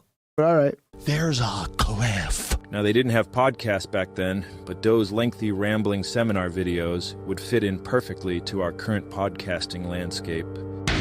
When things are going bad, many times the worst things in the human kingdom that can happen to us end up being the best things that can happen to us.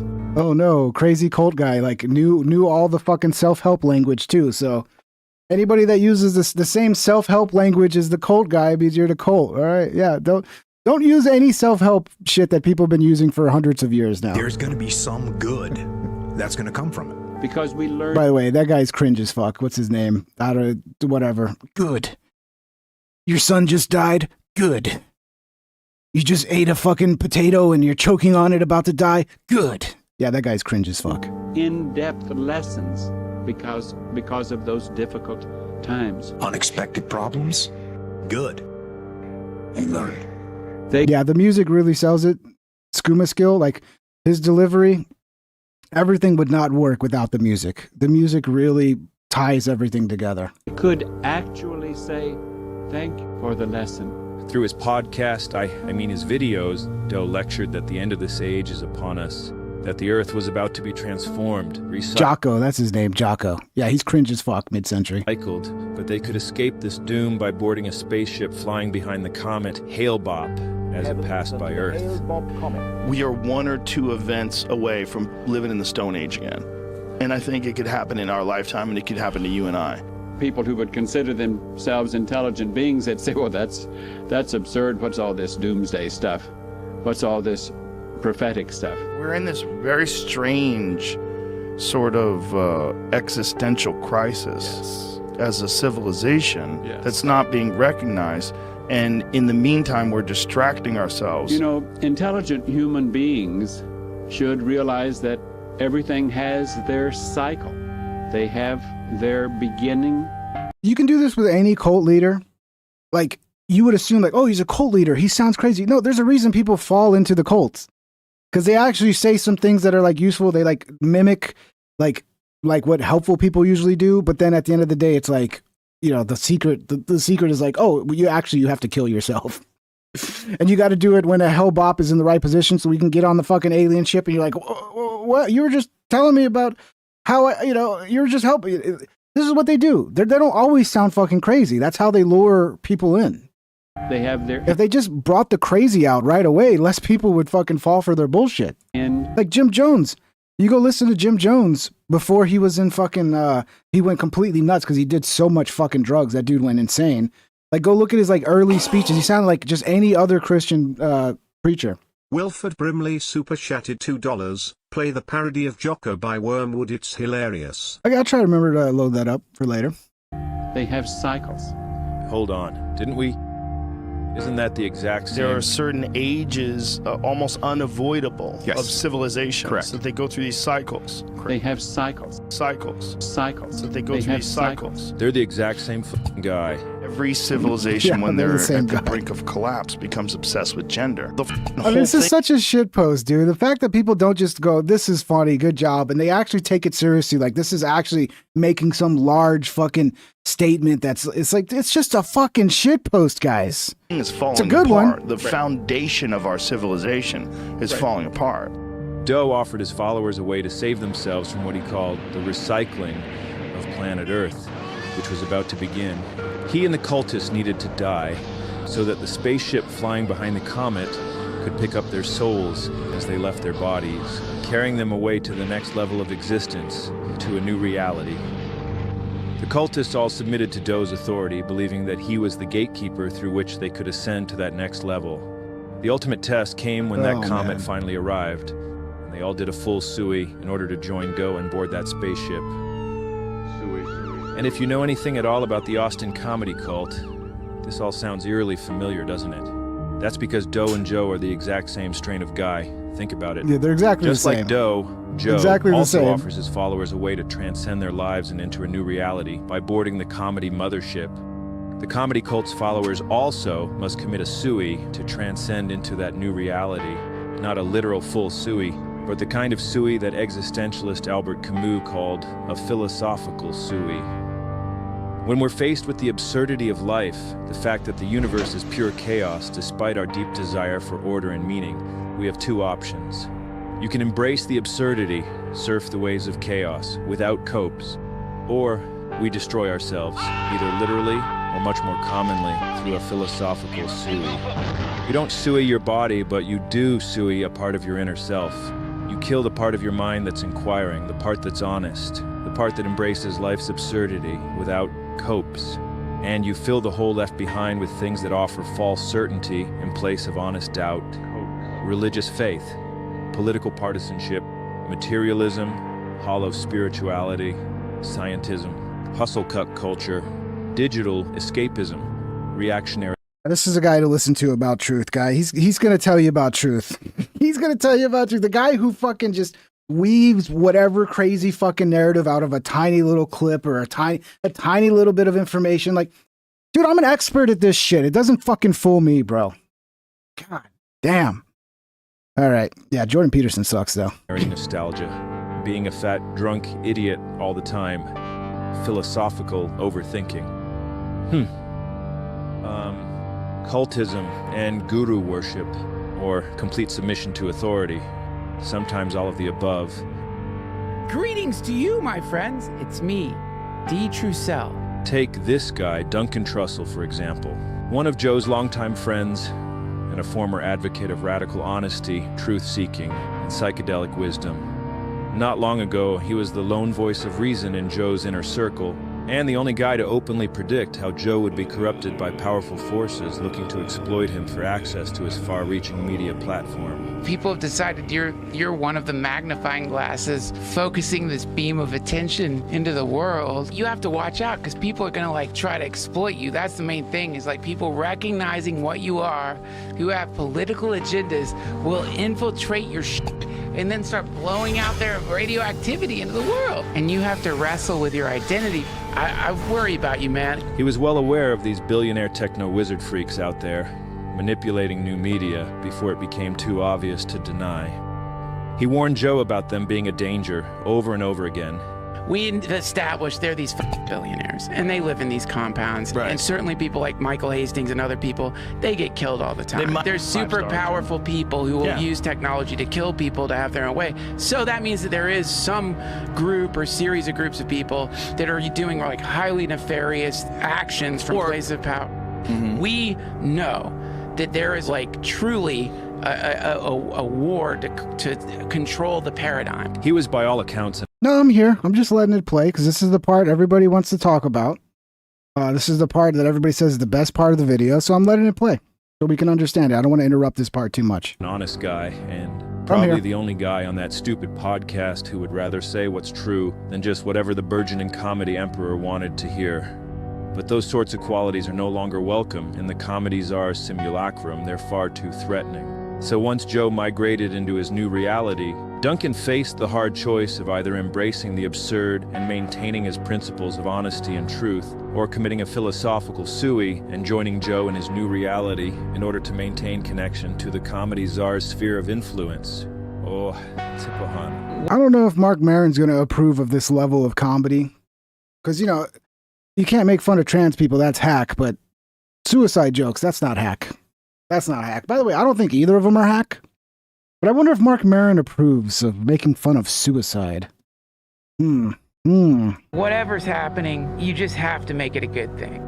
Anything that's happening to you can be converted into something either that's going to make you scared, self-destructive, rationalize your anger, rationalize your shitty decisions, or it can be used as a thing that completely converts you. At any given moment, you can shed your operating system. You could drop all of the hangups, all the weird shit at any moment connected to the great truth, the divine.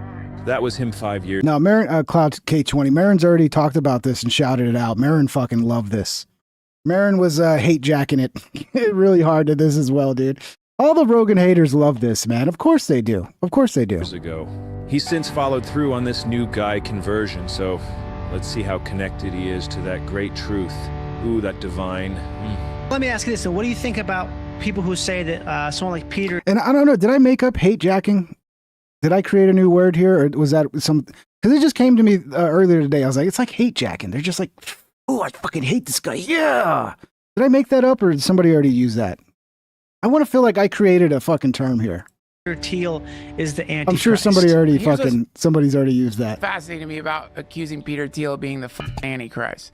Now, Peter Thiel, in case you didn't know this in advance, is one of the primary billionaire techno-wizards we mentioned earlier.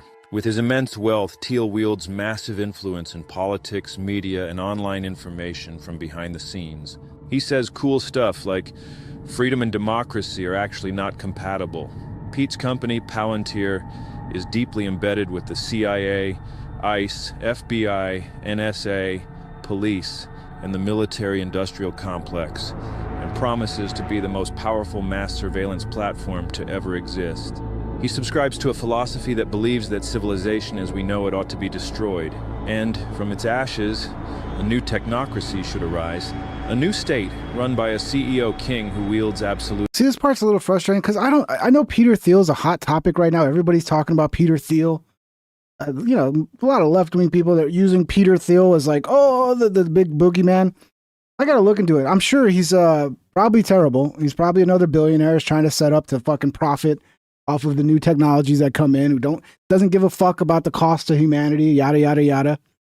But I guess I'm going to have to take his, even though he's already said a bunch of things that I know are not true in this fucking documentary, and he's basically reached and speculated on so many things. I don't know enough about Teal to disagree with what he's saying about Teal. Authority. Pete is part of So I'm going to have to take his word for it. This new military tech industrial complex, operating with little oversight while creating autonomous weapons and surveillance systems, and whose algorithms remain a complete mystery. What about Google's algorithms? What algorithms is Peter Thiel running that are running our lives right now? I know, me personally, Google's algorithm and Twitter's algorithm and all those algorithms are fucking mysteries too. And my God, I'd like to see every algorithm, including Peter Thiel's, be fucking open so people can see how it works. So people can understand, oh, is this being gamed? Is this a legit algorithm that's just measuring metrics and going, oh, this video is performing better, so we're going to share this more? Or is there something more nefarious going on there? I think, yeah, we need fucking transparency with the algorithms, for sure. Across the board with everything.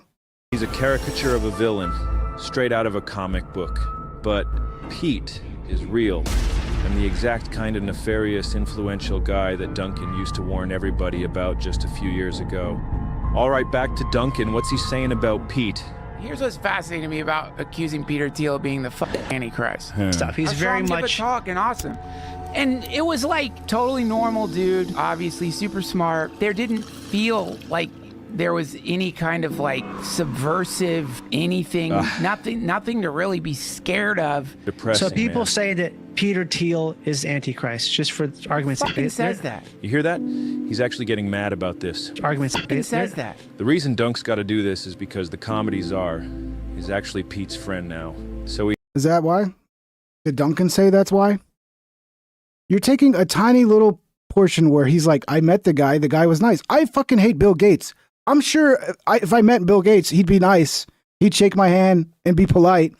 And I'd be like, actually the guy was really nice. Doesn't mean I fucking like everything he's doing, but he was actually polite and nice. I bet you if you gave Duncan like 2 hours to talk about it, I'm sure he'd have all the same fucking concerns that you have about it. But because, he actually met the guy and the guy sounded smart and seemed nice and he's being honest about it, that means he's just selling out to Rogan because Rogan's forcing him to like Peter Thiel. Rogan's calling him up and going, Duncan, you better say nice shit about Peter Thiel or we're kicking you out of the Rogan club. Dude, it don't work that way. I'm sorry. It fucking doesn't. I know it seems that way. It doesn't. I've talked a lot of shit about Rogan. Has Rogan kicked me out of the club? Has Rogan Rogan could destroy my career in any second. Rogan could literally just like fucking come and just completely nuke my channel with copyright claims if he wanted to. I've talked a lot of shit about Rogan. I've made him look like a sexual predator. I've made him look fucking terrible. And then on podcasts, I go on and I speak my mind. I'm not trying to be mean to Rogan, but I speak my mind when I say, hey, the show's not as good as it used to be. Actually, I'm not a fan of Rogan's stand-up. Why would he allow me to say that? If it's all just a fucking little club here that if you say anything bad about Joe, he's going to kick you out. All of my experiences with Joe is it's the exact opposite of that. He's actually a pretty good dude. But people that are friendly with Rogan, yeah, they might not want to say mean things about him because they're his fucking friend. Duncan used to live with Rogan. Like when Duncan was having hard times back in the day, Rogan took him in and let him live with them. They're friends. People tend to be nice to their friends. I don't know. Again, this is just like fucking stretch. It's such a stretch, dude. We had to become a new guy to stay in Joe's circle of power, a shriveled husk of a guy, being fed by the demonic umbilical cord attached to the bowels of the comedy czar from which he can never disengage. He's cooked, finished, and God, look at him, he's just not the same guy. Look in his eyes, it's obvious. Those are suey eyes. Well, that's a confirmed suey for Duncan. Rest in peace, man. Quel dommage. Well, once you've entered the comedy czar's comedy... Suicide jokes now, really? That's so hack. It's so hack. How could you make fun of suicide? Look, as somebody who makes a living making thumbnails, you give me 2 hours of anybody talking, I will take fucking moments and make them look like they're fucking insane. I'll sit there like I'll watch Rogan. As I'm watching Rogan, I'm already working on the thumbnail. I'll catch little freeze frames and I'll start like exporting just JPEGs of just Rogan making like weird faces or any like the guest, whatever I can, because that's what you do. It's fun. It's fun, but it's a technique, man. It's like what Red Bar does, you know, find a good freeze frame, zoom it in and go, oh my God, look at this guy's teeth. I mean, it's a funny bit. That's all this shit is. It's all just a funny fucking bit. But God, everybody takes it so seriously, dude. Cult simulacrum, you're expected to do your part to uphold the pillars of this new reality.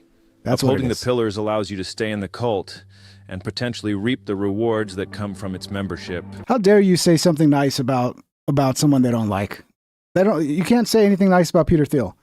Peter Thiel could literally come over and give you $100,000 and be like, you know what, I'm going to take care of your kid's graduation. And you're like, oh, Peter Thiel's actually a pretty nice guy. I mean, he just says he's going to take care of my kid's hospital bills. And he's like, oh, he's a piece of shit. He likes Peter Thiel. Like, dude, that was such a tiny little clip.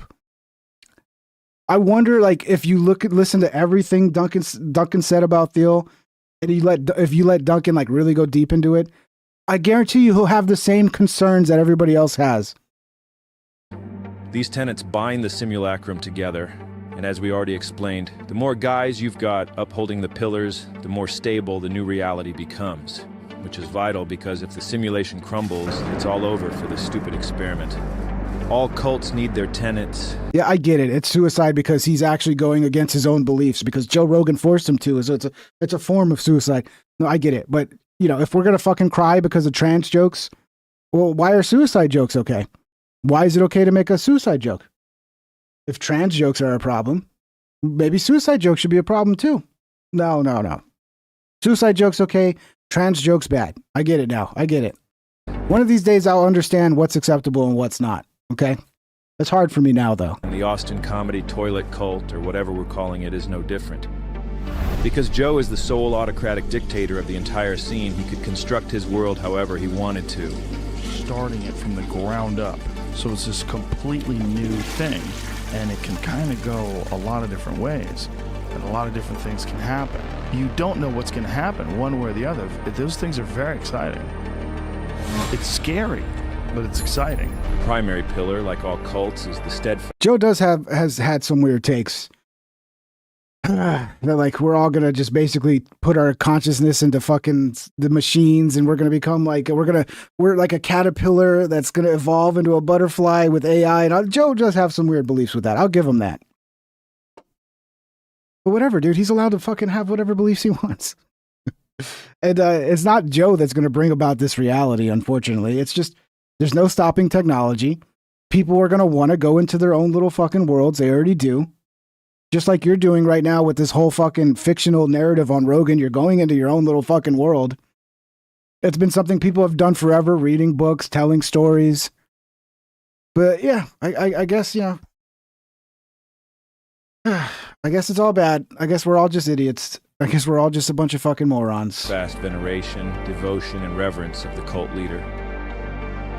Just like Jim Jones, Joe originally sold his comedy scene as a utopian paradise. So make it as fun and as comfortable for the comics as possible, as welcoming to the comics as possible. It's a warm, inviting environment, and the whole idea is just to make it so that I can make it so they feel like this is home. And just like Jonestown, it quickly devolved into an authoritarian nightmare. I like the intensity of the mothership. I bring my opener. He's having a rough set. I'm sitting on the balcony watching it. Rogan is standing there watching him bomb like this. Rogan goes, he's bombing, man. He can't be here. And I go, I agree. Kill him. You want to kill him? Kill him right now. We'll break his legs. Get the Navy SEALs. Let's shoot him in the face. And then the kid got off stage, and I felt really bad. I said, listen, you got to go right now. Gonna kill you. Joe is unhappy, and it looks really bad. You got to get out of this club right now. Look, Tim is known to bring opening acts that are not very good. Okay, there's a lot of rumors going around that Tim might be fucking some of his opening acts because they're so bad. There's no explanation as to why he brings such terrible open acts. When I interviewed Ari, I told Ari because I met Davey at Tim's show, and Davey was opening. And I was like, yeah, I met Davey at Tim's show. And, I forgot what Ari said exactly, but like, oh, were you one of his twinks? So yeah, I mean, it is possible that Tim could have brought somebody who wasn't ready for the fucking big time and who did a terrible set. And as somebody who runs a comedy club and you wanted to be fucking the best show you could possibly put on, yeah, you might be upset if somebody brings an opener who fucking sucks and doesn't belong and is not funny and brings down the whole fucking show.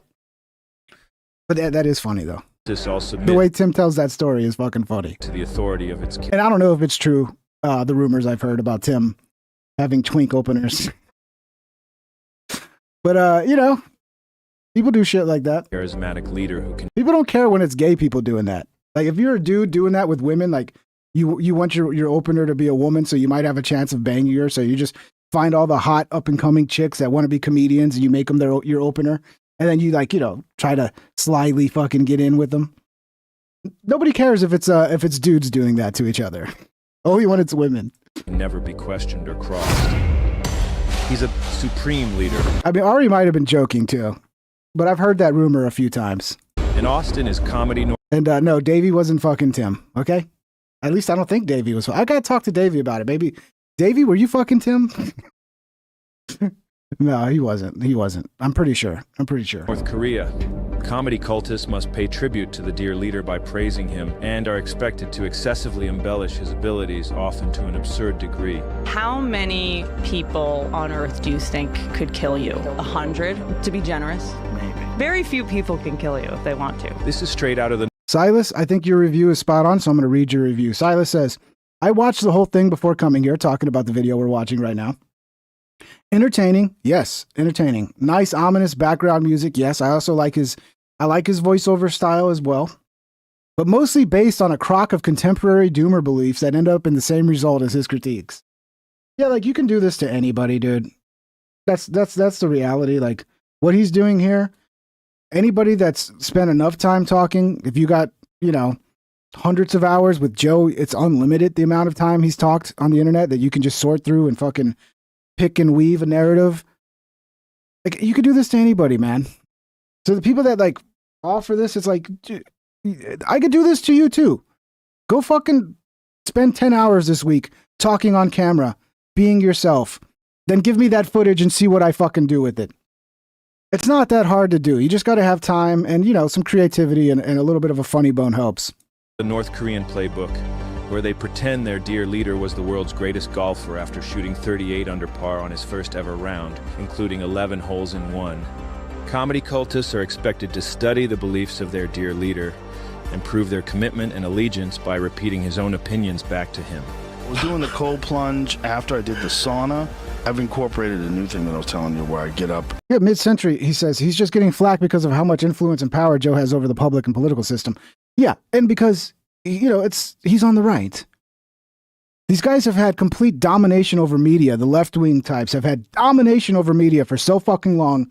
Finally, you get some non-woke some non-left-wing voices. The call Joe Rogan right-wing is fucking ridiculous in the first place. He's basically a leftist liberal who was like, oh, you guys are so fucking bad. I'm just going to go to the other side and vote for the other side, even though I still have a lot of the same beliefs as you. But that's what it is. It's people that are just mad. They don't like fucking Republicans. They think all Republicans are Nazis. If you don't realize that's what it is, that's at the heart of this. And maybe, I don't know, maybe this guy doesn't believe this elephant graveyard, but it sure seems like he fits in with that crowd. And even if he doesn't fit in with that crowd, he's definitely grifting his message to that crowd. First thing in the morning, I get in the cold plunge. Sauna cold plunge thing? I'm so into it. That's awesome. My hotel... It does, Chiller Miller. This absolutely has to do with left or right. You're blind if you don't see that, dude. All this hate that's coming at Rogan and the Rogan fucking community, they will pretend like it's not fucking political. It is absolutely political, dude. It is 100% political. If Joe was still the left-wing guy, still talking about fucking, that income, whatever the fuck he was talking about back in the day, everybody gets a paycheck from the government. If he was still that guy, this shit would not be going on. He'd still be favored in the algorithms. He'd still be the boy. But as soon as he flipped and started going against their narratives, that's when this has started. And it's just getting worse and worse and worse. Because now they smell blood. Now the algorithms are turning up this message as loud as it fucking can, drowning out any other fucking messages, so that only one thing is really getting pushed around and everybody's seeing it. It's all anti-Rogan shit. You can be naive to that all you want, but trust me, that is a fucking reality to what's going on here. Choice. I'm solving for places with sauna, cold plunge. Of like a real, legitimate professional comedian that can go up and do an hour and kill. How Not many guys? many. Arenas, not many. Not many. Yeah. Not many for theaters. How many for theaters? Is there I would 50? say 100? Yeah. Maybe 100? Probably less, man. And by making sure your act panders to dear leader's personal interests and beliefs, you do that, you can tape your special at his spaceship club. I got 2 daughters. I got a wife. She's a she/her. Just want to let you know that right off the bat. Like, Okay, so that's pandering to Joe? That's I mean, you can't. Okay, you can't even make a fucking very, very mild trans joke. That's pandering to Joe so he can get on Joe's good side. That's what it is. That's what it is. No, it's not that you fucking people on the left have lost your goddamn minds. You want to fucking chop kids' dicks off. You had no problem with fucking locking everybody down and shutting down the fucking economy and not allowing kids to go to school, allowing fucking people's parents to die alone with nobody there. But yeah, oh my God. He made a very slight fucking trans joke, guys. Oh my God. What a terrible person. Not just the pronouns, if you know what I'm talking about.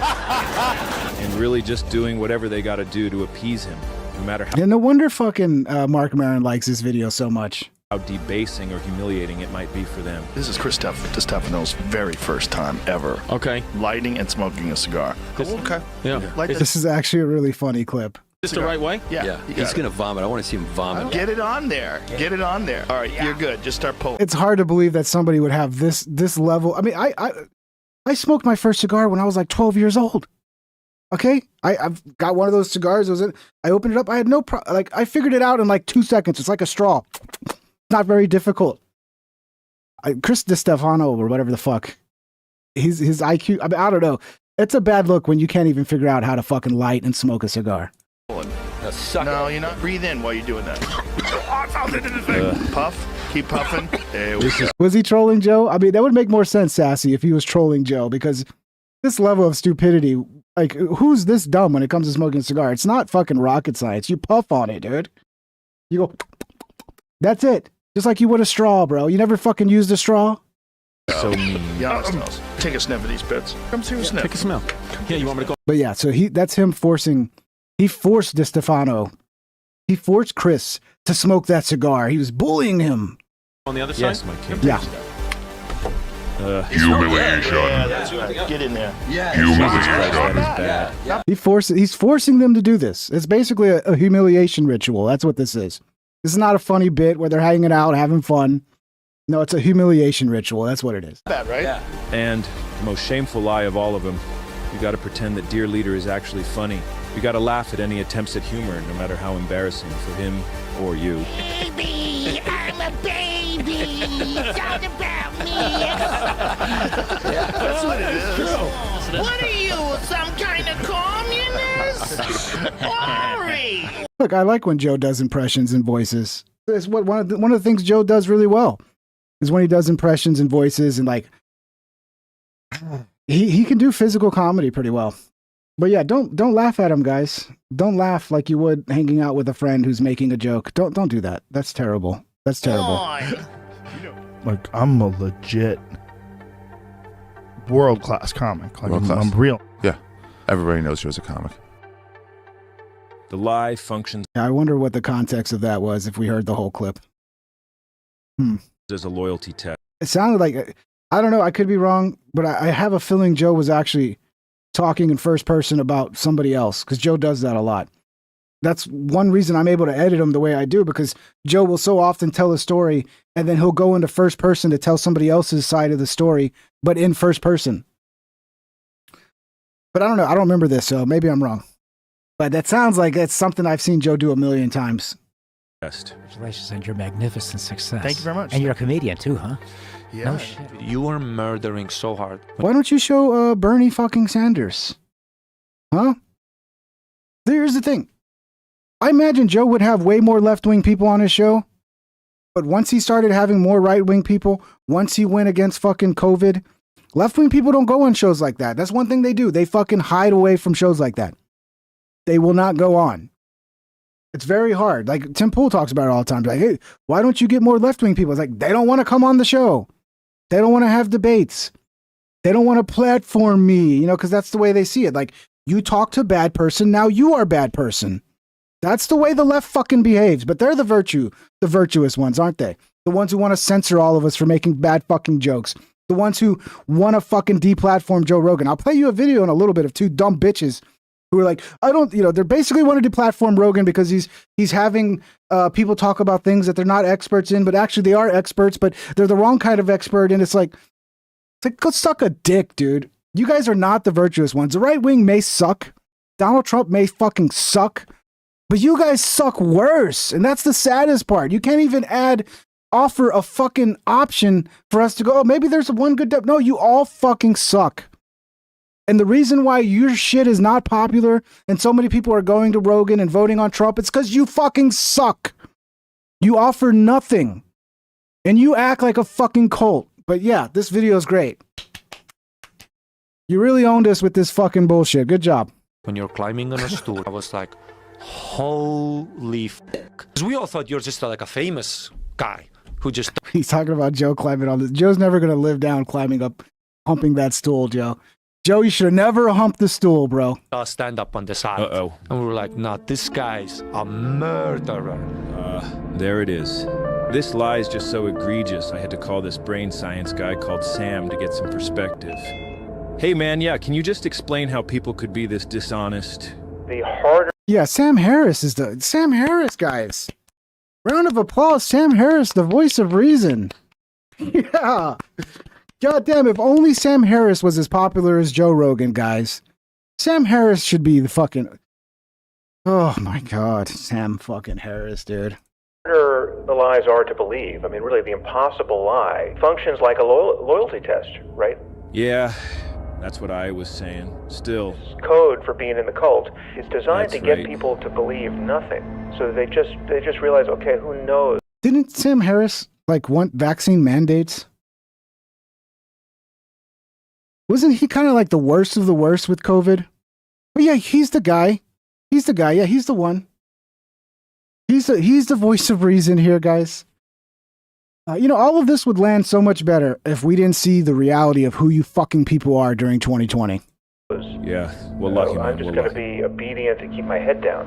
I'm just going to put a sign in the window, claiming to believe the big lie, so that that no one drags me out of my shop and beats me to death on the sidewalk, right? I mean, like Yeah, that makes sense. All right, thanks, man. It was Hannah Arendt's point. All right, the yep, origins good. of Gotta go. totalitarianism. Bye.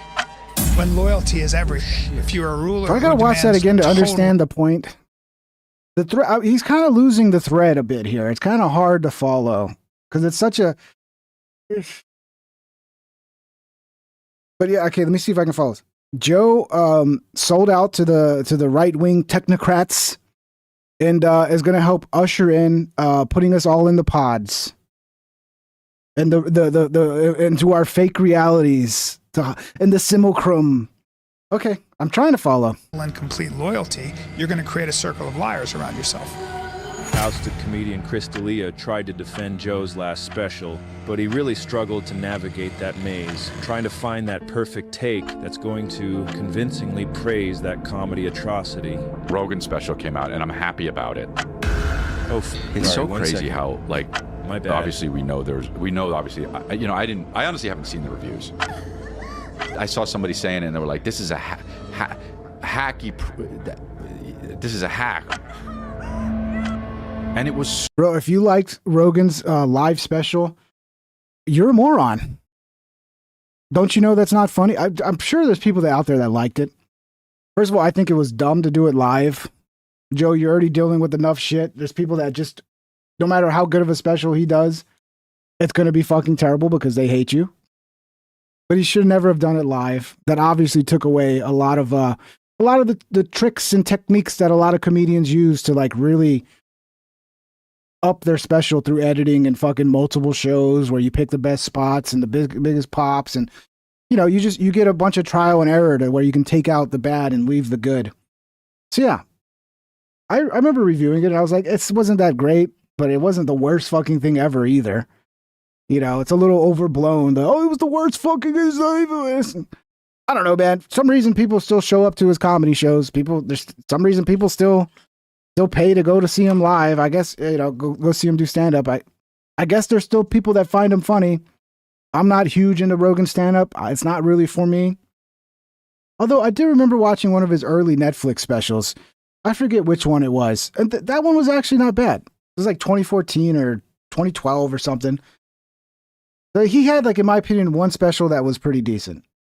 I forget which one it was. I don't know if it was Rocky Mountain High or something like that. I forgot. Straight up just not hacky. The one thing that they have is it's hack. Like super woke people even know what Hello? is hack. These appeals to... It's not $800 a show, Charles. It's $40 to $60 a show. I just fact checked that.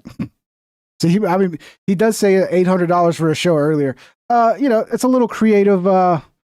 You know, it lands harder to make his point to say it's $800 a show than to speak the truth, which is $40 to $60 a show. But the problem is it might have sold out too quick that he had to get it from scalpers, because for as unpopular and shitty of a comedian that Joe Rogan is, according to everybody else, his shows still sell out fucking immediately. As soon as he puts tickets on, they just fucking immediately sell out. So, I don't know, maybe the guy went to Austin, didn't get tickets in time, and bought it from scalpers or something. But yeah, it's $40 to $60 for a show, dude. It's not $800. To dear leader through praise are made in hope that one day his gracious hand will reach down to them, bless them with his endorsement, and pull them out of their hellish obscurity. So there's kind of this trickle down, you know? Once Joe likes me, then your mom's house goes, want to be on our episode. Once Rogan was like, this Jeff Dye guy's really good, then everyone else has to fall in line. Right, everyone else does. Now, So Tyson Hook, you're speaking for everybody. Like you know for sure. People go to Joe's comedy shows, he says, Mothership, because they're a fan of the podcast, not because they're a fan of his comedy. You know that 100% sure. You've talked to everybody that's ever gone to his shows. This might be hard to believe. Obviously, there's people who think Joe Rogan's funny and like his stand-up. I'm sorry. I know that's hard to believe for you guys. But obviously, that's the fucking case. But yeah, nobody does. Nobody likes him. Nobody likes him. They just buy the tickets because the podcast. I'm sure the podcast fucking helps. But clearly, there's people out there that find his stand-up funny. Clearly. To deny that tells me you're living in your own little simulacrum. I gotta treat daddy like dad. I gotta kiss the rings, you know? You don't go on Joe Rogan and then start talking shit. You know, Joe's dad. The second pillar is they are the anti-mainstream, anti-commercial, anti-establishment underdogs. Dear Leader gained much of his power by selling himself as the antidote to corporate mainstream media and culture. His platform is now bigger and more influential than the mainstream media he once stood in opposition to. But because being anti-mainstream was such a fundamental part of his sense of self and his show and his audience's identity, they all have to keep pretending that they are not mainstream. Well, his show was like the antithesis of mainstream. It was like, hey, this is not scripted. This is live. This is 2 to 4 hours of conversation, not the way media would ever do something. So yeah, okay, now he's the biggest podcast in the world. He is the mainstream now. But yeah, he actually did something that went completely against the grain. Something that the mainstream media would have never done because it's fucking risky. And you're seeing why it's risky, because now you got thousands of hours of fucking conversations for people to whittle their way through and figure out how to make you look like a piece of shit. Admitting otherwise could collapse their new reality, so they stick together, upholding that pillar, keeping their simulacrum stable. Rejection of whatever is whatever people think the comedy industry is, because people think the comedy industry is like some group of people with power that control all and give people specials that don't deserve it. There's all this like weird thoughts about the comedy business. But when the comedy business is only comedians, there's no business element behind it. There's no networks. There's no producers. There's no person, no executive. There's none of that. So it's just wild. Dear Leader is a billionaire, but instead of running his own show, he's still partnered with the tech establishment. He and all the cultists are... I'll tell you one difference between Rogan and mainstream media. The mainstream media would have never let me make the fucking supercuts I did of Rogan. They would have never allowed that to happen. They would have fucking copyright claimed him, probably copyright struck him.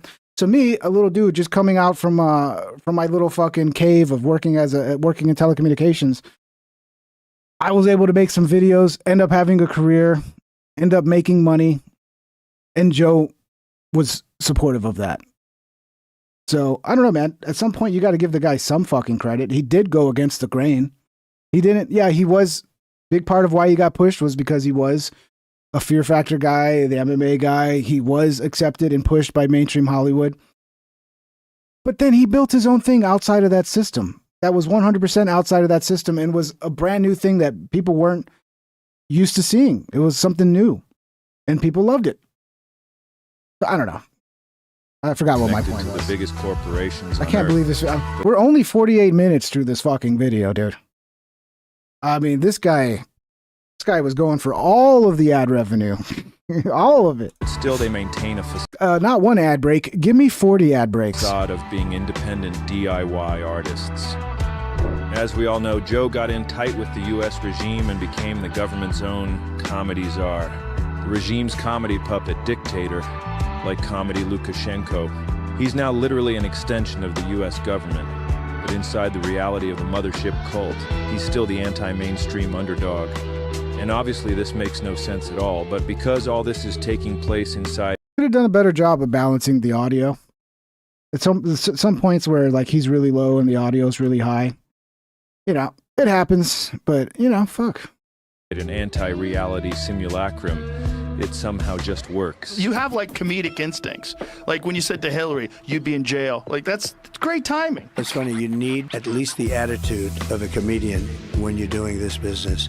Oh, how dare he? How dare he interview Trump? I mean, man, they probably still have nightmares about this. Hello, he could have Kamala could have done the same fucking thing if she wasn't a scared little bitch that knew that everybody was going to fucking hate her if she actually came out and spoke and had to be herself and not some scripted fucking version of herself.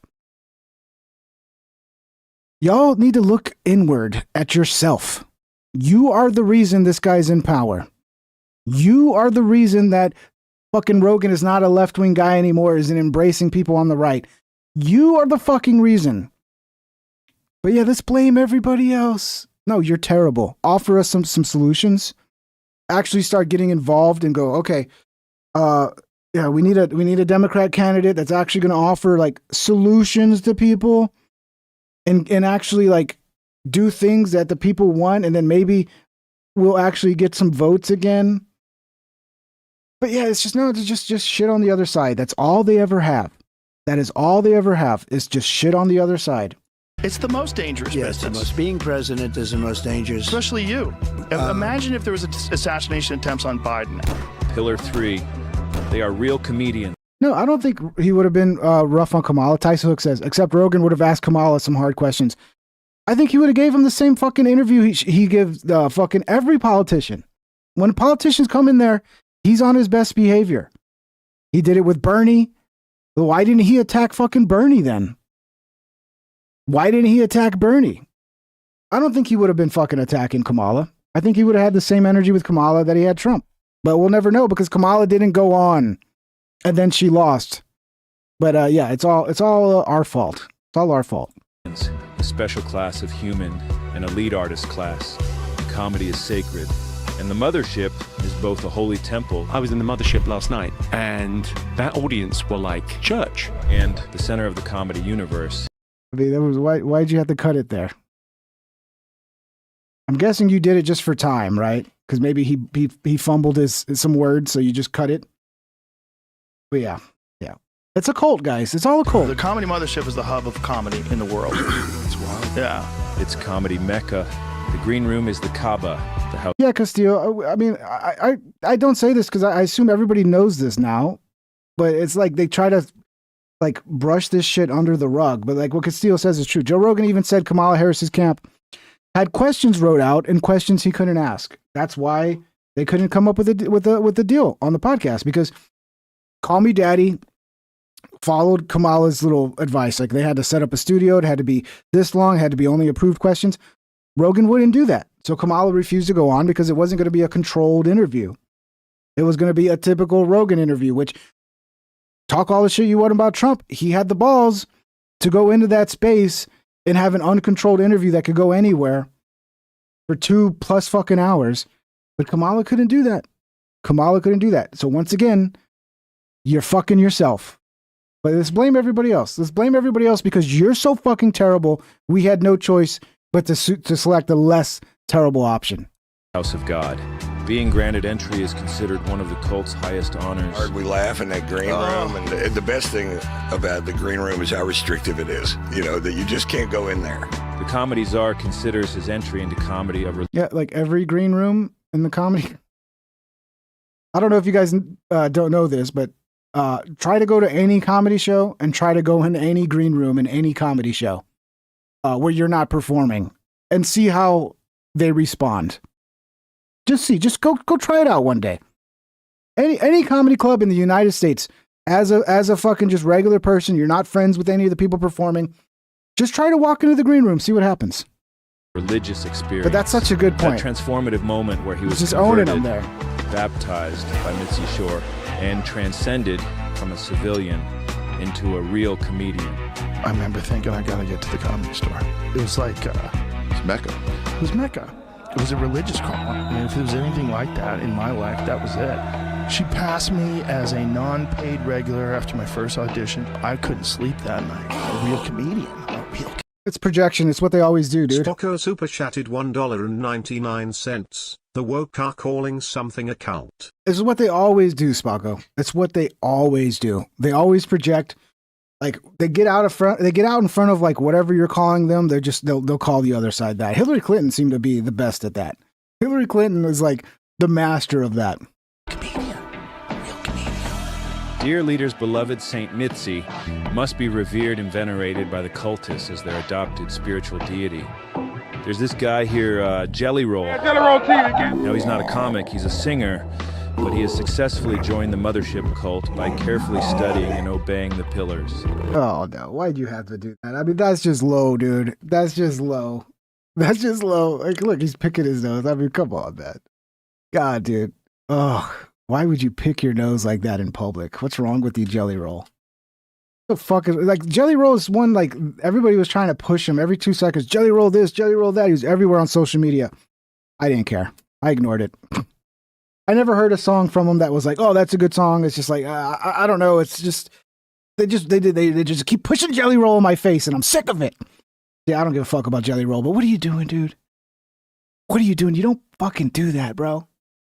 If you have that problem where you just like to shove boogers in your mouth, go do that shit in the bathroom.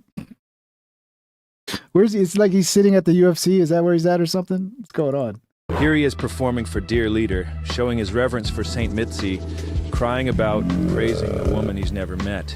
Speaking of Mitzi's, I was so inspired by the way the mothership has Mitzi's. And it's like an honor to Mitzi touch my soul in such a way. What y'all have created there is oh my God, that's disgusting. Yeah, it is disgusting. And I'm sorry to put you guys through that. But it's Elephant Graveyard's fault. He felt like he needed to put that in there.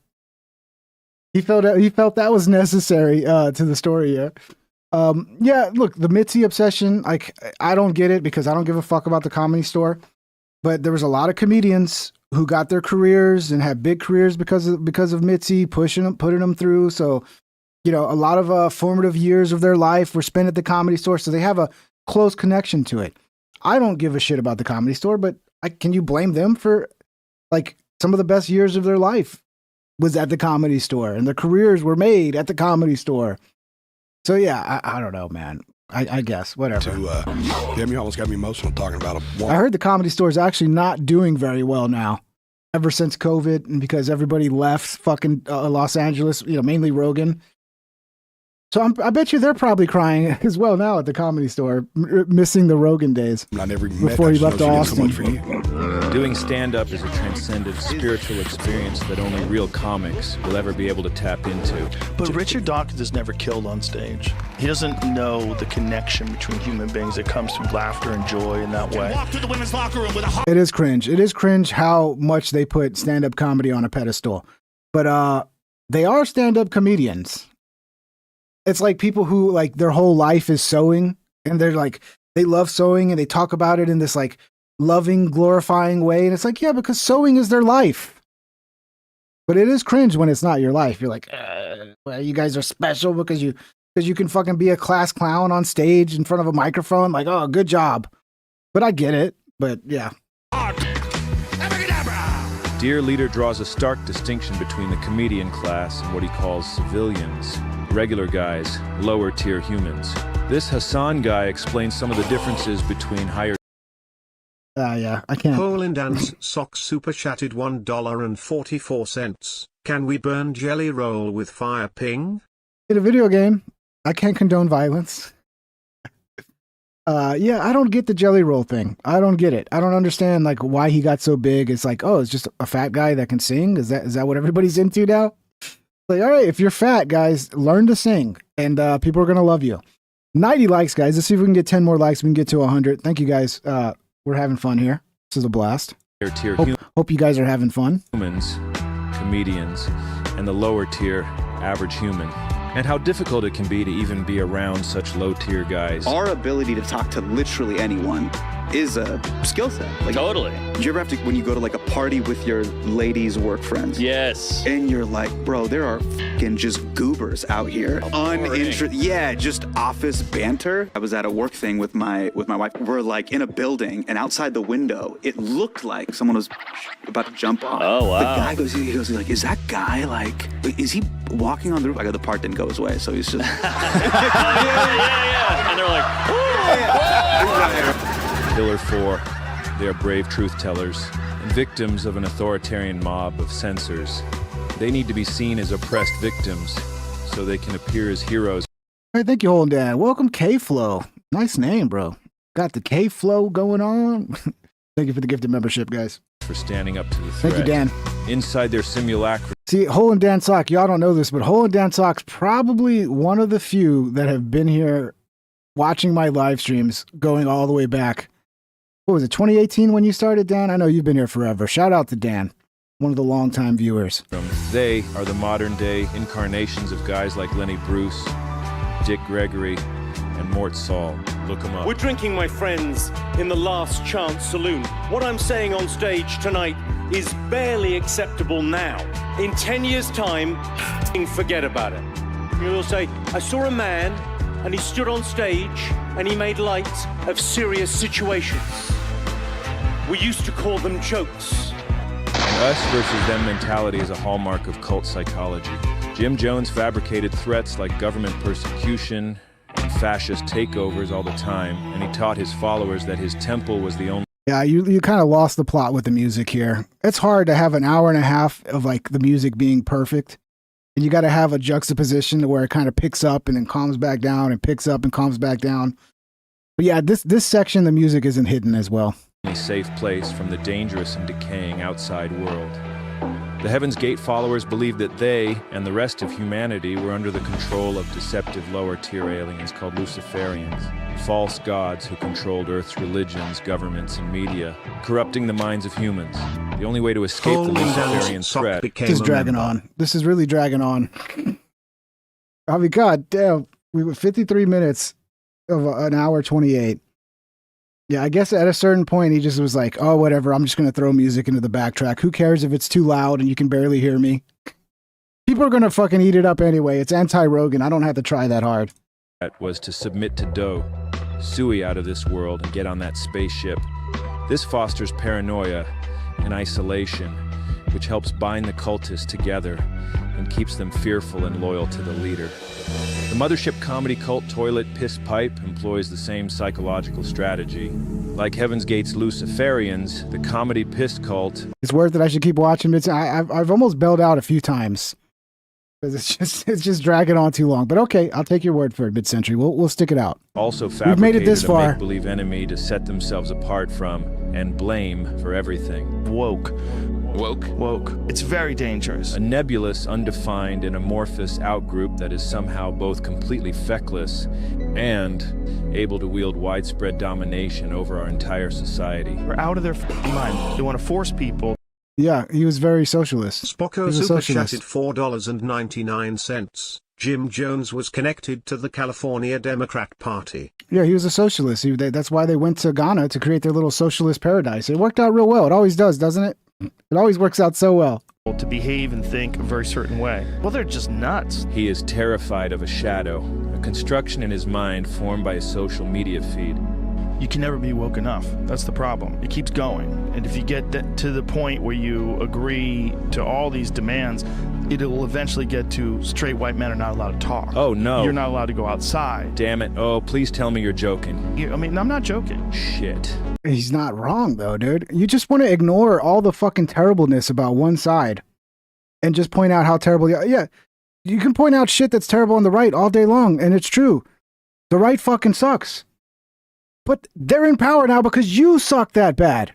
And people are sick of woke bullshit. But okay, no. It's, yeah. Dude, it's so clearly one-sided politically. It's like if he did this video and then he followed it up with like a video like talking shit about like Harry Sasson or that young kid that does that TikTok podcast and talk shit about, then I'd be like, oh, okay, this guy's, he's shitting on everybody. It's great. But these people don't do that. It's all one way. It's all in one direction. Well, and that's the way you're supposed to do on the internet. See, what I'll do is one episode I'll be like, oh, I like Trump did this, and the next episode I'll be like, Trump's actually a piece of shit who won't give us the Epstein file. Like, that doesn't play very well. You got to grift to one audience, one message, capture that audience that agrees with your message, and then never go outside of that little approved bubble so you can keep grifting and just generating money off that audience. That's the strategy that works. But yeah, you're so great, dude. You're so great. The woke people don't suck. COVID never happened. Nope, COVID never happened. If it wasn't for Joe Rogan, we'd have a leftist fucking utopia, guys. Everything would be free. You wouldn't have medical bills. Everything would be so amazing, guys. Well, the good news is the comedy cult's here to save us all. Thank God. The mothership is their sanctuary where woke... He's clearly picking a side mid-century. You're just not seeing it. ...meets the wall. In the comedy world, we say we're the last line of defense. We're the woke meets the wall. If you want to never make fun of marginalized groups, it's like, no. In the Austin hell toilet... I would love to see what happened if he would just all of a sudden flip and do a video like this about somebody the left likes. I wonder how his audience would react to that. I'm sure they would love it. I'm sure they would fucking love it. Because their comedy is not funny. They know it doesn't hold up to criticism. So they need to pretend that the criticism is some kind of attack. Then they can all rally together to defend themselves from it. And to prevent the defensive line from breaking, followers are programmed to believe that they can't survive outside the cult. One of the ways that I describe comics, I go, you're either like a village or an island. And villages do way better. An island is a man on his own out there that does his own shows and doesn't hang out with comics. You didn't have any comics for friends? There's a lot of fucking sad people out there. Yeah, no, don't be a cool island guy. Give yourself to the cult, migrate to that new reality, and you'll be able to achieve things you never thought possible. Because they aren't possible, really, unless you're doing it inside the simulacrum. But that's your new reality now, so that's okay. But don't ever make the mistake of going against the pillars or disrespecting the comedy czar. No. Or you'll be swiftly ejected. There's so much projection in this, dude. There's so much fucking projection. It's back to classic. I'll try hole and dance sock. I don't know if you can or what. I don't know about the emoji shit, dude. I don't know. I'll look into it. Hole and dance sock. I think I remember like when I set up members like 4 years ago, there was an option for emojis, but I was like, I don't have emojis, so I don't like. What am I gonna do? I guess I gotta go create some emojis. I don't know. I'll figure it out. If you guys care that much about the emojis, I'll figure it out. Reality for you. You're gonna get more people that are very uncomfortable with their own lives and want to live a different life. Well, when you think about where this is all headed. There's only a few different directions that one could go to, and simulated reality is a big one. It's coming. It's already here, and you're in it. We don't need to invent brain implants or anything like that. Our brains are already configured to live in artificial reality. All you need is a reason. If your career's about to expire because your entire fan base is headed to the glue factory... Yeah, Castillo says, why doesn't he talk about Doja Cat and celebrities performing at Kamala Harris rallies? That's not cold-like. Look, dude, every fucking accusation he's throwing out at Rogan can fucking be thrown at their side as well. And I'm not going to pretend like this guy's not on that side. It's very obvious. All the fucking dog whistles are there. Yeah, this is why the left is loving this so much. He's got all the little things that they need to hear to know, oh, this guy's on our side. All this shit can be labeled, fucking leveled at the left as well, dude. And to me, it's even worse on the left. To the point where they don't even want to talk to people that disagree, because then you can get kicked out of the little fucking group. Migrating to the simulacrum offers you access to a whole new, younger audience. And I'm pretty emotional about the mothership. I think that the universe used you just to get me back out of this fucking hole that I was in. I didn't know what to do. I didn't know where to go. I didn't know. If you got anxiety about not being funny, you can eliminate that by knowing you can always just do a boring, boilerplate TED Talk soapbox sermon about one of the pillars, and the cult followers will love it. Apparently, I'm not very PC. I'm not one of those people who tries so fucking hard to like prove how woke what a good person. You know what I mean? It's so exhausting. You don't even have to be a comic to join and reap the benefits of this simulacrum. There are many cultists who work in other fields that personally interest the comedy czar, like science. I've been talking to scientists and doctors and biologists and virologists for months and months and months. And if you're an academic guy rapidly approaching the end of your career and you're spiraling inside because you're scared to die without leaving behind that meaningful legacy you always dreamed about. You know this question, like, what has Eric Weinstein ever done? I actually have been scared of this question. And I've lived afraid of my own. Poor Eric. He's so easy to make fun of, dude. Eric is... Yeah, I almost feel bad for Eric sometimes because he's just so easy to make fun of. He's like the definition of a weird nerd, and then he's got like a huge ego. It's not a good fit. But I do like Eric is fucking entertaining because of that story. You can just pretend you're the new Einstein, create your own new theory of everything. Just write whatever you want. It doesn't matter. What is this thing that you handed me? What is this? It's the theory of everything. A water wiggle structure about a circle that nobody's ever seen. Yeah, you're stealing my clips now, dude.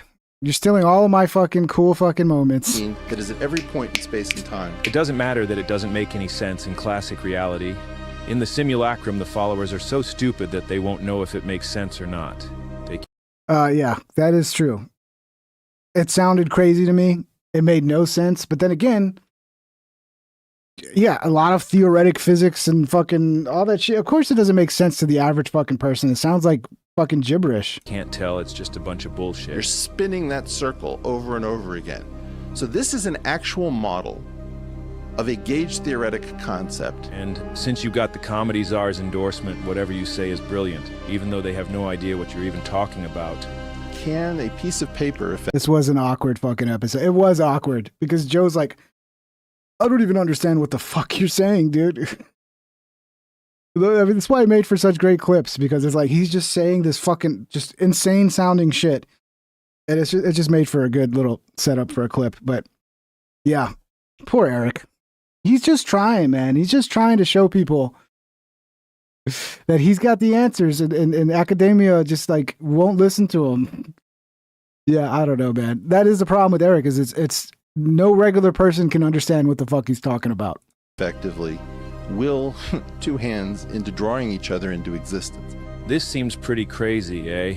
Well, a while back, these Weinstein guys accidentally revealed the entire motivation behind their schemes. When we do our homework and we discover something interesting and absolutely nobody else gets it, to you and me, that feels good. To know that you have achieved something and that nobody else can even recognize it gives you some sort of sense of how far ahead you might be. Remember, it's not a lie if you That's just the truth about certain sciences, dude. Like, go listen to fucking someone talk about like any crazy fucking theory, you know? Talk about like I hate when my brain fucking locks up, but you know, the fucking the theory of like the tiny shit. God damn, I wish my brain worked better. I need to get on some fucking alpha brain, dude. I need to get on some alpha brain, because shit that I should know the fucking word for, when I'm live, the word just goes floop. Just disappears. Something about being live, it puts you on the spot, and like once the word doesn't come right away, it's just like you go into a panic and then you can't find the word. But you know what I'm talking about? The science of the little shit that doesn't make any fucking sense to regular people. It doesn't mean the science is bullshit. It's just like you'd have to spend 4 years learning all the terminology, learning all the fucking in and outs of something. And yeah, regular people aren't going to do that. So when people start talking in that language, they sound crazy. Believe it. Inside the simulation. String theory, quantum physics. That's what I was looking for. Thank you, LFA. You're now the genius you always wanted to be. And you can stop worrying about being a failure. What made... It's why you should not smoke weed, boys. Do you want to do this? When That's you what ask happens. why as a kid. You smoke too much. And then you get into your 40s and you can't remember anything.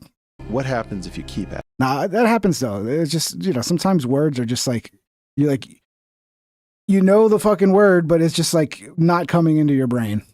Great question. You either end up in theoretical physics or an insane asylum. And so I just didn't stop.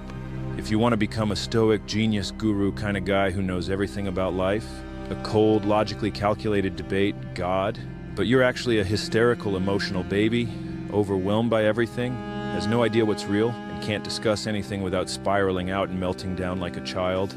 It's also overwhelming. Well, the simulacrum followers will pretend you're not doing all that stuff. And you can be that guru guy. You can get exposed in classic reality for claiming that the definition of belief is... If you believe something, you stake your life on it. So you're saying that you don't believe something if you wouldn't die for it? Not really, no. While also getting caught completely believing in Chinese involuntary human semen milking factories. Jordan Peterson just unironically retweeted a video of a BDSM... That's Kyle Kalinske. Yeah, no, he's not coming from a political side. This is not a political hit piece. They're smart. You know, I thought when Rogan fucking came out and supported Trump, I thought we were going to see more mainstream media, CNN style hit pieces on him. I think they wised up. Because like The View tried to come out and do like, take down Rogan. A few of them were starting to, but they were just like laughed at. They had no effect. But this is the smarter strategy to take down Rogan. And you do it through the algorithms, and you inflate all the voices that are posting anti-Rogan shit. And then once the people see that, oh, dude, look how many views there are making anti-Rogan content, people are going to go fucking ham. And then you push that shit up. You make sure it gets a ton of views. That influences people because people are too fucking dumb to realize this is just a shit post that has no fucking basis in reality. Or if it does, it's a little slimmer of reality that they extrapolate this larger fucking narrative out of. It's pretty brilliant. This might be the way they're going to take Rogan down. You know, rather than, they've already tried so many times. They tried with CNN during COVID. That failed fucking right in their face. Was a fucking disaster. But this might be the way to do it. I think it's working. I think it's definitely working. Male milking dungeon in the UK claimed to be footage of human rights abuses in China. Does he think that the Chinese government has special facilities where men can go and have like their penises pumped? I think he does.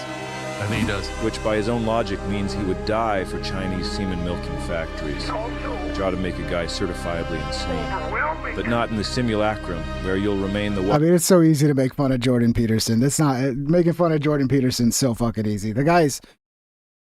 Man, what a fall from grace with this guy, huh? It was really bad. Because, he did come out, have some good things to say. Clean your own room, bucko. Like, okay, yeah, those are good messages. And then he just lost the plot. Started crying every conversation, and then became obsessed with the demon trolls on the internet. Like his whole fucking life is now just sitting there like, oh, these demon trolls are attacking me all the time. Wise guru. And then the Daily Wire migrants wasn't a good also look gain either. access to the Joining the cult's Daily Wire. Codex, a reference guide of pre-made dogmatic copes, a virtually endless collection of excuses for anything you could possibly be criticized for. These copes are born inside Dear Leader's own brain and trickle down throughout the simulacrum for all to use. How come you're not looking at your own self with the same scrutiny that you look at this extremely successful person? Yeah. It's because you're jealous. So many people hate me for really no reason, and it really made me realize that like people only hate somebody they're jealous of. You know, like people don't like him because, you know, whether you judge his comedy or judge his podcast or judge whether, you also have to judge how he looks, and he's a beautiful man, built like a Adonis. It really makes people uncomfortable, me included. I'm his friend.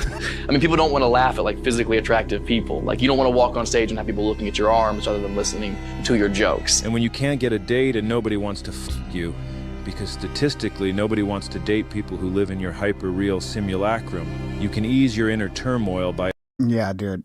That's not just all fucking leftist women. Yeah, leftist women, you know, they say that shit, but then they will fuck the Joe Rogan fan like every time. Like, no, of course, no, I don't want a right-wing Joe Rogan. And then when they meet him at the bar, who do they want to fuck? The right-wing guy. It's pretty much consistent at this point. This is what happens. But of course they're going to virtue signal like, I would never fuck this right-wing guy. Oh, he likes Joe Rogan. He's a right-wing Nazi. Sure. Yeah, go with the feminist fucking little loser that's just waiting for his moment to get you alone so he can fucking get you drunk and, you know, take advantage. They don't like feminist guys, dude.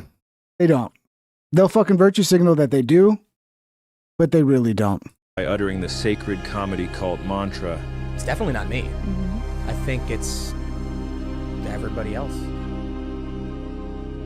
So, as you've seen with all this scientific... And it is a reality that people get a lot of fucking haters. So, you know, call it whatever you want. Someone like Rogan, someone like Matt Rife, like you get popular, you get a fucking lot of people that just hate. And a lot of it is jealousy. A lot of it is like people like this who are like, I don't find you funny. You're stupid. And then they just attack you because they're like mad that you're successful when you shouldn't be successful because you don't find them funny. Like, I don't find you funny. Why do you have a comedy career? You suck. And it's like, well, obviously other people find him funny. Otherwise he wouldn't have a career. Scientific evidence and logic here, these facts. Joining the comedy cult can offer tremendous opportunities. Submit to the leader. Perform your sui. Become a new guy if you have to. Migrate into the simulacrum. And help uphold its supportive pillars. That's the blueprint. And a lot of guys are on that path. But there's one guy who has followed the path of Dear Leader better than anyone. His name is Tony Hinchcliffe. Okay. So we're finally at the Tony Hinchcliffe part that everybody's told me I gotta stick around for. All right.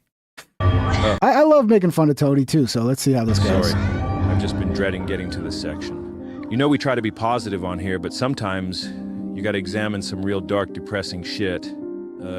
This guy exemplifies what commitment to the cult and its tenets can offer in return. His origin story is eerily similar to the comedy czar. The reason why I became a martial arts champion because I was being picked on all the time. Right. Kids were always f***ing with me. I was like, I don't like this. I'm like, so I'm going to become what I'm terrified of. As a little boy, Tony was also getting bullied every day. He was walking around terrified. It's a lot of fear, a lot of danger. And my whole way of handling that is if any... You can tell, like, there's certain people, they, like, compensate too much for being bullied as a kid. And you can tell from fucking Tony's personality, like, he's overcompensating. Like, he's putting too much ego out there, too much, like, look how fucking badass I am now. I'm so fucking You can tell. When people are bullied, like, they really overcompensate as adults. Anybody ever tried anything with me, I would just make fun of them. So he became what he feared the most. A big dumb asshole, a bully. But I don't know what kind of protection it provided because he says here that his jokes just led to him being punched in the face. One of my good friends, I made fun of him because his grandma walked him out to the bus stop. He punched me right in the face. And just like the comedy czar, and almost all the guys in this comedy cult, he had a real bad dad. I didn't have like a dad to complain or to go to the parent-teacher meetings. So while he was getting pounded in the head every day for being a big dumb asshole, his bad dad pieced out and went and got remarried. Which is fine, whatever, it happens. But this bad dad had decided to keep Tony's entire existence a complete secret to his new wife and family. My mom told me that my dad travels a lot, my dad works a lot. I mentioned to my mom, I go, hey, Dad's car is in this one house's driveway a lot. My mom like turned pale white. She told me everything that it's a lot. That's how someone like me gets made. So Tony ran away, and like many before him, his gaping dad hole in quest for external validation took him to the mecca of insecurity, Hollywood. He soon found his way to the Comedy Store, got a job answering the phone or cleaning toilets or whatever, and he found something he probably didn't expect, a new dad. He started opening up for Dad on tour and got his first taste of that long sought-after external validation from his audience. But it was a lot of work, too much work, really. He thought, what if there's a way to get even more laughs while doing even less work, while also being able to satisfy his sadistic compulsions? So he started his own show, Kill Tony, his ultimate scheme. Guys, give it up for Tony Hinchcliffe. Generally speaking, I try to separate the scheme from the schemer, and appreciate the beauty of a good scheme, and it's a brilliant scheme. He started a show that's very popular. Obviously, the show fucking resonated with a lot of people. I'm not a fan of it because it's like AGT or fucking American Idol for comedy, and it's just like, eh. But yeah, okay. Yeah, how bad? You came up with a show idea that people liked and is now super popular. And yeah, you're just trying to please daddy. I mean, this is, again, it's so much stretching, dude. It's like Fantastic Four levels of stretching. It really is. Mr. Fantastic over here, dude. Jesus Christ, bro. His show allows him to be on stage at all times, getting attention without... I can't believe he dragged this on for an hour and 28 minutes. That's a talent right there. Taking something like this and making it fucking an hour and a half, now that's fucking talent. Having to do anything at all, really. If the show is ever funny, it's because of the guests. He'll brag about how funny this Trump-Biden episode was, but that was these guys who made it funny. Come on, huh? Come on. But since reality can be whatever he wants it to be, Tony can easily pretend that the laughs the show generates are all actually for him. 3 times you got married. Honestly, that's not that bad. What did Tony even do? Nothing really. A few snide remarks here and there and just basic MC duties. The show is abuse, disguised as comedy. Tony took this idea. Was the latest Netflix Kill Tony was garbage? Yeah, I don't watch Captain Willard. I'm not a fan, to be honest. Like, not where I'm watching it every week. But yeah, there have been some funny moments, like the one he just showed earlier. Like Ari had an episode that I liked where Ari came on and Ari was just fucking wild. So there's little moments that I like, but I don't know. I get bored by the stand-up. Like you bring on the amateurs. Like maybe sometimes it's funny because they're so bad or whatever. It's too much cringe for me. I don't know, but yeah, obviously the idea was a good idea. The show's a good idea. It's doing really well. He fucking pulls in an ungodly amount of fucking live viewers for every show to the point where they're doing it on Netflix now. So clearly, like, props to Tony for creating a fucking popular show. But I mean, I guess it's all bad though, because I don't know. Let's see. Why is it all bad? Let's see. From the world of professional wrestling.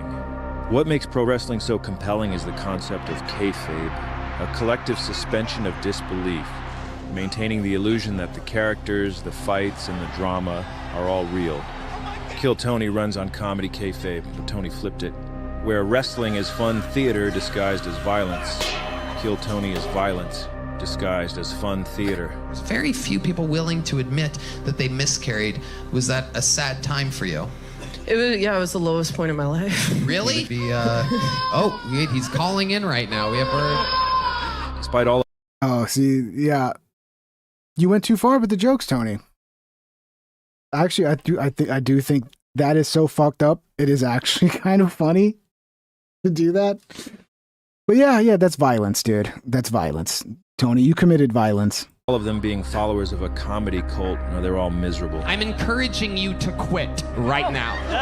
I think when you find that job, I think you should quit. I don't see it happening for you. Eleanor, you knew me when I was 24. I was already 2 years Right, into the but you're not autistic. Stand over there by the red X. You're really getting a little close. Nope. Yeah, but so what should you do? So if somebody comes up and does a minute and it's very clear that they have zero talent in fucking comedy, you're supposed to just what? Kiss their ass? Or what are you supposed to do? Be like, you did a good job. Come here, give me a hug. Like, that's what the audience wants, right? The audience is going to want that. Like, oh, guys, come here. Oh, I know you have no fucking comedic talent and nobody laughed and it was terrible. But come here and give me a hug. You tried. Here's your award for trying. That's not what the fucking show's about. It's not what the fucking people want, dude. The other direction, AJ. Thank you. Kill Tony is supported by the same pillars as the broader Austin comedy colon cult, which, as we've proven, are all complete inversions of classic reality. Tony is the megalomaniacal dictator. He must be submitted to and respected. He is a roast god. Comedy Czar proclaims that Tony is the greatest roast comedian alive. And if that idea is ever threatened, he loses his mind. He got very upset when this Jeremiah guy was getting too many laughs roasting the roast master. You don't do that. You don't do that. Oh, no, never, never. Why not? Against the rules. This guy looks bi. Bye. Wow. And Mako super chatted $1.99. Have you seen Bill Burr ripping on Kill Tony? Yeah.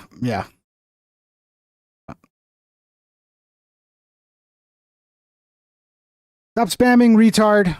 Okay, I forgot what I was gonna say.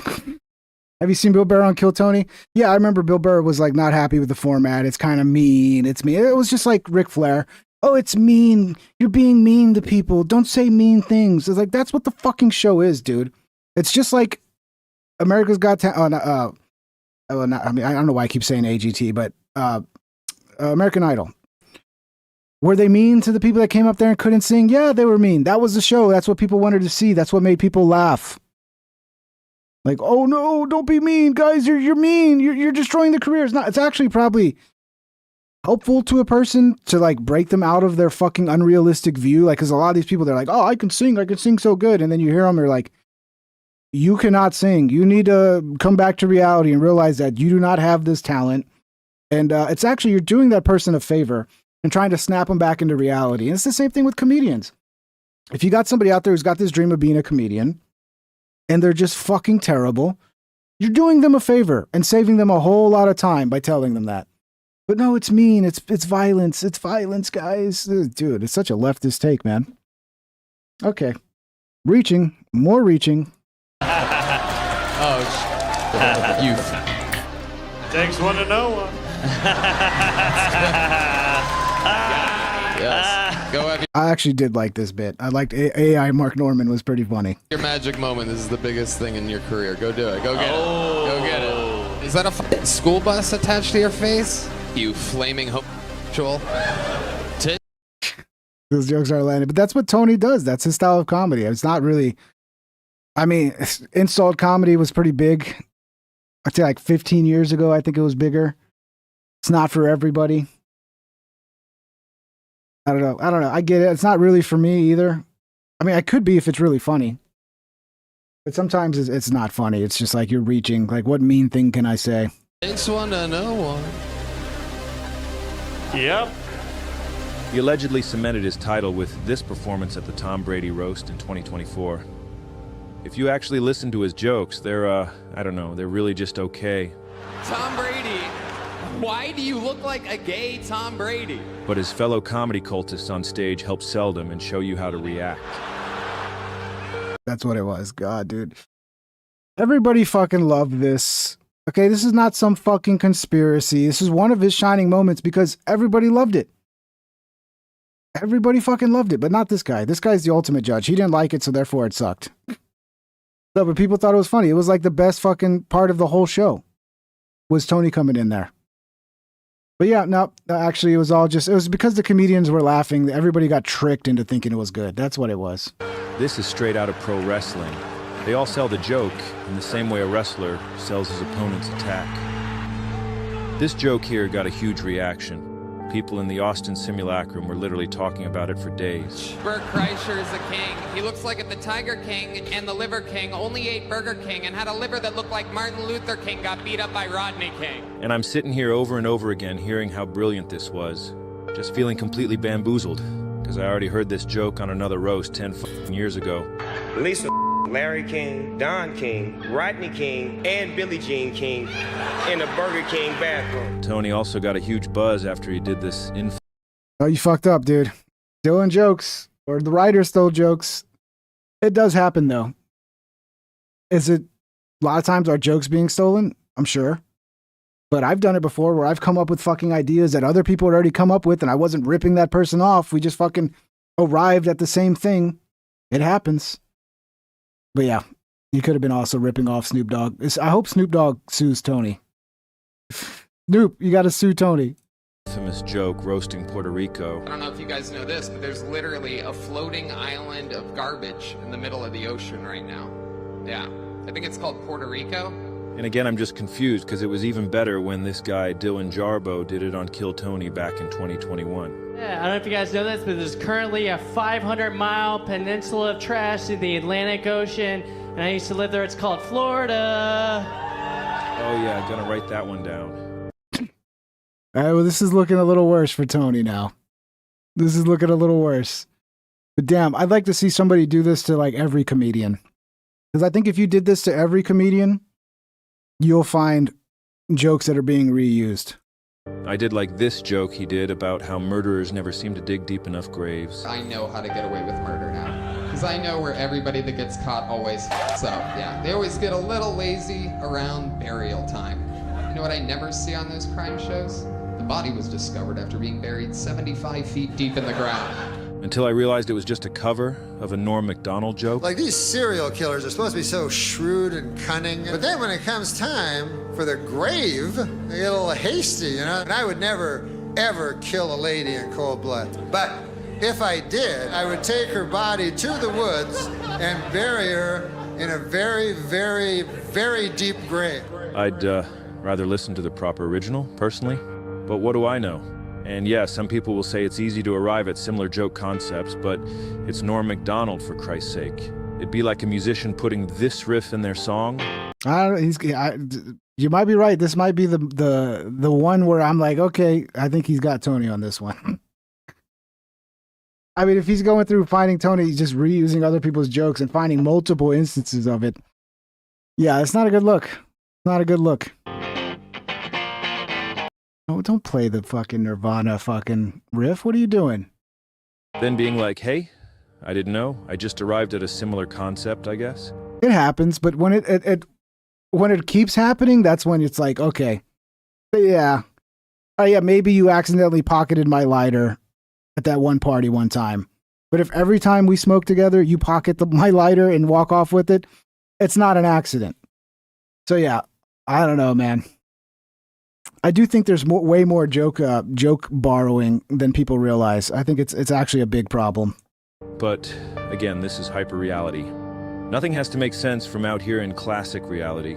Here's Tony without the team of writers and a teleprompter, put on the spot when Bill Maher requests a roasting. No crowd work on you. No, come on, do some crowd work. Ask me where I'm from. Where are you from? New Jersey. Come on. Yeah, but I don't think Captain Willard says there's some truth behind Tony stealing jokes. I think a lot of people are borrowing old. I mean, I think there's more of it in comedy than what people realize, and a lot of it goes unnoticed because it was some small comedian that did it 10 years ago that nobody fucking remembers about. There's a slow pitch down the middle of the plate, bro. New Jersey. That is a shithole. Wow. Indeed. Well, come on, you could do better than what you're famous. Just like the comedy czar tells the mothership called, Tony also tells his flock that they are under attack by powerful forces. Free speech is under attack, people. I host a show. It fucking is, retard. Yeah, okay, Tony might be fucking stealing jokes, but this is absolutely fucking true. And it's under attack by people like you, who are fucking covering for these people and attacking the... You can say anything you want about the right. They're terrible, they're terrible, they're terrible. Yes, yes, yes. But the people of the right are better because they actually believe in freedom of speech. They actually believe in being able to protect your family and having a gun. A lot of them believe in limited, smaller government. Now, the politicians get elected and they're fucking terrible and they end up being absolutely no different than the left-wing ones. But the people of the right-wing movement are the actual only free speech movement we have right now. The people of the left can pretend like they're free speech. They're not. And yeah, free speech is under attack with the algorithms. They don't even need to ban you. This is the thing. They got smart enough that they're doing less banning. They don't need to ban people to fuck everybody over and fuck with free speech. All they got to do is have their algorithms controlling what goes big, what doesn't. But yeah, I guess, free speech is not a real thing. This guy from fucking Canada where you don't even have free speech in Canada. This guy from fucking Canada where you can get arrested for having bad jokes. Yeah, free speech isn't under attack. Let's not look at what's going on in fucking Britain. Let's not look at what's going on with like people that are fucking critical of Israel. Right? Yeah, free speech is not under attack. No, guys. It's great. It's perfect. It's fine.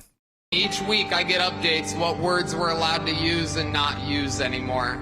It's happening right now the past few years. It's a real thing. He explains here that the reason he chose a political side was because the other side was supposedly censoring him. Tony twists his personal choice of opting for YouTube ad revenue over free expression as an attack from the enemy mob.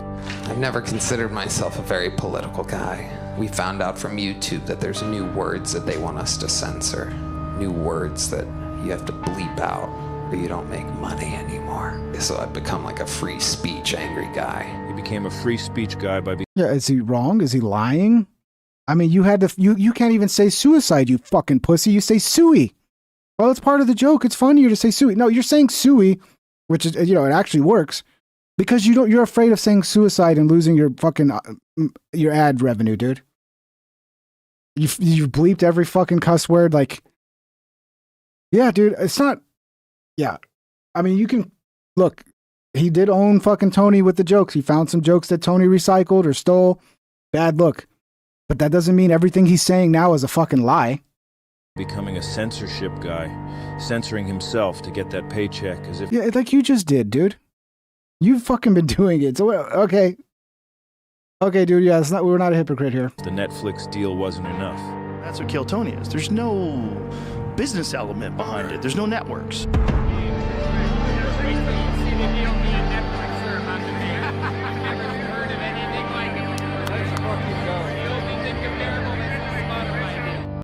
Tyson Hook, that's funny because Tyson Hook says free speech, only South Park should be the only be doing jokes about Biden, Harris, and Obama. How dare they make fun of Donald? Dude, I'm in right-wing circles. Where are the people on the right that are complaining about him making... I'm sure you can find a couple posts. But most people on the right don't give a fuck. They actually laughed at it.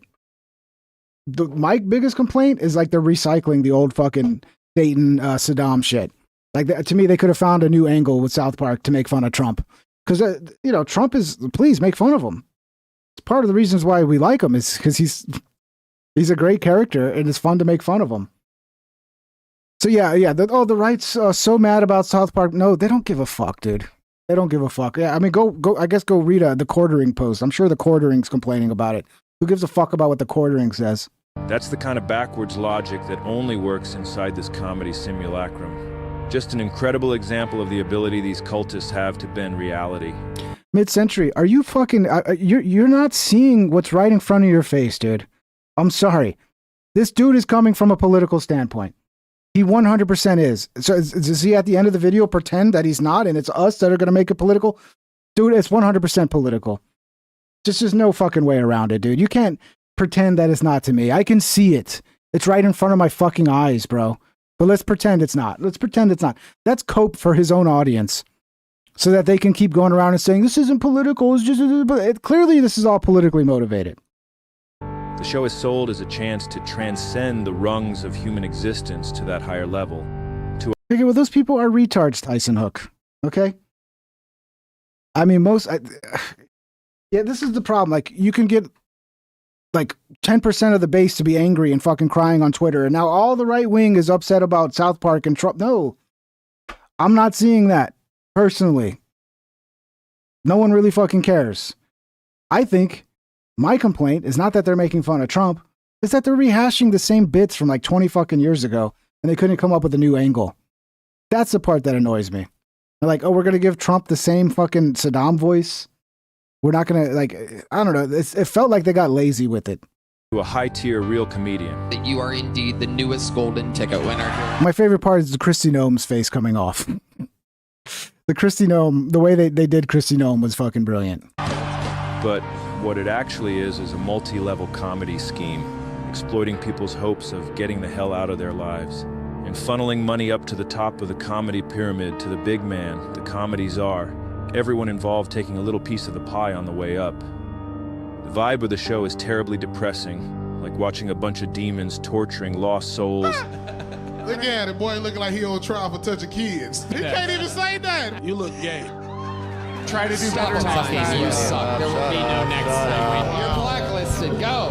Anything that interrupts their sadistic ritual gets flushed right out of there. Even the great Ric Flair was shat upon just for daring to be real. Ric Flair's a fucking bitch. I'm sorry. J3TL4G Super Chatted $1.99. South Park won't take shots at Israel. That's odd. Yeah, I never thought about that. I don't know. Man. Anybody can fucking spin a narrative. Be like, oh, all the Trump supporters are mad. It's like, dude, I don't know. I'm seeing a lot of people laughing at it that are on the right. So I don't know. Are there fucking people on the right who are going to grift and be like, oh, fuck South Park and blah, blah, blah, blah. Yeah, of course, there's going to be people from every angle of that. But the mass majority of people I'm seeing on the right are not, they don't give a fuck about South Park making fun of Trump. It's like, yes, please make fun of Trump. Just make it actually funny. Put some effort into it. Don't rehash the same fucking Saddam bit from 20 years ago that I didn't even like back then. I thought was boring. Saddam and Satan, they just did too much with that back in the day. Wasn't my favorite part of South Park. And then they bring that back and it's like, dude, there's so much more material to be making fun of Trump with. A wrestling coach for a high school. Oh my God, this is so boring. Holy shit. Ric Flair, can you please tell us a story? Actually, to be honest with you, I respect that very much. My son was a great amateur wrestler. He died of a heroin overdose. Oh. In 2013. I don't need to hear that, but this was such a disaster, and people got so mad when I was like, Ric Flair sucks.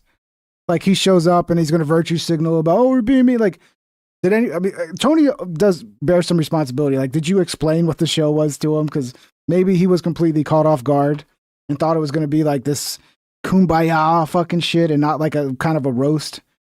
But yeah, Ric Flair's, come on, dude. Ric Flair's, people love to worship Ric Flair, but I get it, you know. Woo! Oh, that's so fucking amazing. This dude has no room to be fucking criticizing anybody for anything with the life he's lived. anybody. Yeah, he was old and drunk, Buddhist priest. Yeah, and he saw all of a sudden like, oh, I'm probably going to get in trouble if I go along with this, and they're gonna paint me as a mean guy, so I got to virtue signal and act like I'm above it and ruin everybody's fun. Because the show was actually going pretty well. It was going to be a fun show. Rick was drunk. It was going to be off the rails. And then all of a sudden the show comes to a halt because Rick's not happy. Oh, you got too mean. You take time away from their life to support kids from personal experience and because I believe in my heart. And then he really got mad about this. This was so brilliant when they started playing the piano. It was, I mean, that they got that piano guy. I hope they gave him a raise after this because it was so well timed. Tony supposedly reveres this guy. A human living legend. Look at Tony. He's flabbergasted. He's the man. He's literally the man. But in this context, it's all about Tony and maintaining his kayfabe. Oh, you mean it's all about the show that the fucking audience likes? The show that they've already set the standard for and an audience expects a certain thing? Come on, dude. Again, spinning and weaving narratives as fast as you fucking can, dude. Because I believe in my heart. DB, I'm not working myself up. I'm giving my opinion. Everybody wants me to be like everybody else on the internet and talk real quiet. No, sometimes I fucking get animated. Can I get animated? Is that okay? Or does that like trigger you guys?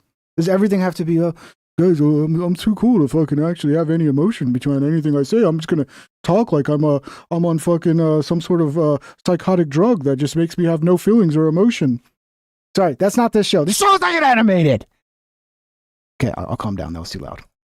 That was too much. So depressing. That was too much. You ever had Asian pussy? I will never sign up to make fun of people that donate their time to making children better. Maybe it's me, though. I don't know. Maybe I am the asshole. God damn, I can get animated and literally bust into a smile, and people still don't understand. They still don't understand. They're like, you're so fucking triggered. I'm literally here smiling. But guys, look, I'm trying to do an entertaining show, okay? I'm sorry. I'm going to see what people are saying about their recent show in London. We got some voicemail here from a few guys in attendance. Let me see what they're saying. Yeah, tell them, John. You tell them to be nice to me, John. John, I'm going to make you a mod, John. I'm going to make you a mod. I need moderators at some point, guys. Anybody want to volunteer to be a moderator? Go into the Discord. If you want to be a moderator, go hit me up on Discord.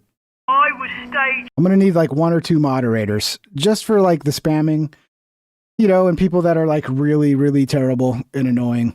Right, and every scumbag up there booed non-stop for everything and laughed when they got any reaction or could make a comic react. Which I don't do that enough. I don't shout. We're almost done with this. Guys, go into the description. You'll see my Discord. Go hang out in the Discord. I don't shout it out enough, and then we don't get anybody there. The Discord's a good place to be. It's another place where if I get banned from YouTube, you'll know everything I'm doing if you're on Discord. X as well. Go follow me on x.com/pinktrip. The Discord link's in the description. Should still work, I hope. Yeah. I gotta plug them. I gotta plug the Discord more. Booze, fights, people up and down to get drinks or a sniff in the bathrooms, and people so fucked up they didn't know where their seats were. Comedy is fun. These 3 blokes dressed as cowboys were sitting at the back, throwing things and being loud by all accounts, but I just noticed when they threw something at the women in front of me. So I stood up and threw some sweets at them, and then I put my jumper on, walked up there and slapped one of the cowboy hats off their head. Then me and the 3 of them had a good brawl, and I thought it went rather well. But afterwards it turns out I had a couple of great big cuts on my head, so I'm not sure how that happened because their punches actually seemed very weak, and I didn't get any black eyes, bruises or broke nose. Then I left the building sharpish and went home to bed. Did anyone see if they had any weapons? Because I've come away with some nasty lacerations that's going to scar me face. That sounds like a comedy show to me. Good. Unacceptable says, it's crazy how many people would be out of a job, including you, without Rogan. I think that's very overestimated, Unacceptable. It's very overestimated. I would probably be in a much better situation without Rogan. I know that's going to be hard for some of you to believe. The Rogan video that I made, going as viral as it did, kind of imprisoned me to an audience that only wanted one thing. When I had no intention of just making one thing forever, it was just an idea. So I think eventually, because I had videos at that point that I had like one with 30,000, I had one with 20,000. If I had never made that video, I probably would have already went on a different path. And yeah, maybe I would never have had 1 million fucking views, but I wouldn't have been captured into just, you got to make this one type of content. If you don't, your audience bullies you. So yeah, it's very easy to say, all these people wouldn't exist without Rogan. You don't know. I guess you could predict the future. I guess you fucking know everything, huh? Good. But yeah, it's a toxic environment. Dude. That's why it was the perfect place for Tony to... Unacceptable. I just explained it to you, dude. I already had a following when I made the first Rogan video, and it trapped me into making one type of content that was not good for me in the long run. I should have never fucking went along and been like, okay, audience, this is what you want. I'm just going to keep giving this to you, because it just wasn't a good strategy long term. And in fact, it was a type of content that the algorithm doesn't like and is now fucking, trying to actively get rid of it and not allow it to be monetized. But yeah, I know that's a hard one to wrap your head around, right? The idea that I would have made other content, and without Rogan, I have no talent, and nothing I ever would have done would have ever been successful without Rogan, except I already had made stuff that was successful. But that's what happens. You have something that goes really fucking viral, and then you get trapped, and that's like, you bring in like thousands and thousands of subscribers, and they just want that one thing. And then you're forced into that fucking little, just do that one thing forever, or we're going to complain and unsubscribe. Yeah, that was great. That's a really fun situation to be in. Transition into his final new guy. That's why it's called Kill Tony. It's where the old original Tony went to die. He unveiled his fully transitioned self with his most recent comedy special, tweet thing. And that's why that is called Garbage. Tony in, garbage out. And this new Tony just seems even more pissed off. He seems to still be following in the comedy czar's footsteps, right off a cliff. But when a guy doesn't have a real male role model, and all he's got is the comedy czar, what else could you expect? And now he spends time on the show doing these deranged, awkward rants about whatever dumb shit most recently pissed him off. Just like Dad. But I came back home because I faced anti-Semitism. You know, I hear this, but it's kind of funny because, like, if you make fun of an Italian, there's no word for that. If you make fun of everybody else, it's racist. Your people have a special word for racism. What do you think that means? If you take yourself out of the picture, what do you think about your people having a special word for just you? And what exactly did they say or do to you there? They said, like, go back to, you know, Poland, all the normal shit. But you've never been to Poland? No, my ancestry is Ukrainian. Oh, wow. There's some uneducated idiots that are rooting for you now, not realizing that that country's stealing our money. Oh, no. Oh, no. Oh, man. God, you're telling me he doesn't have a political view? You telling me this isn't a politically motivated video?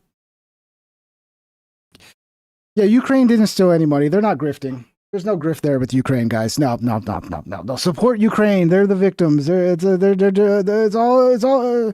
Yeah, this is Ukraine, bro. Fucking leftist bullshit. Suck my dick. Comedy show.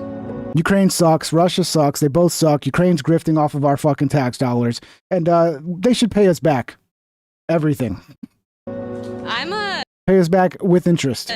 Doctor? What was your schooling like? Super Canadian? Yeah. Now, a lot of people don't know this, but I study the Canadian healthcare system because they brag about how good it is. And I Oh no. Don't talk shit about the Canadian healthcare system, guys. like to do my own research. Don't talk shit just about to make that. sure that I live in the greatest country on planet Earth, and I do.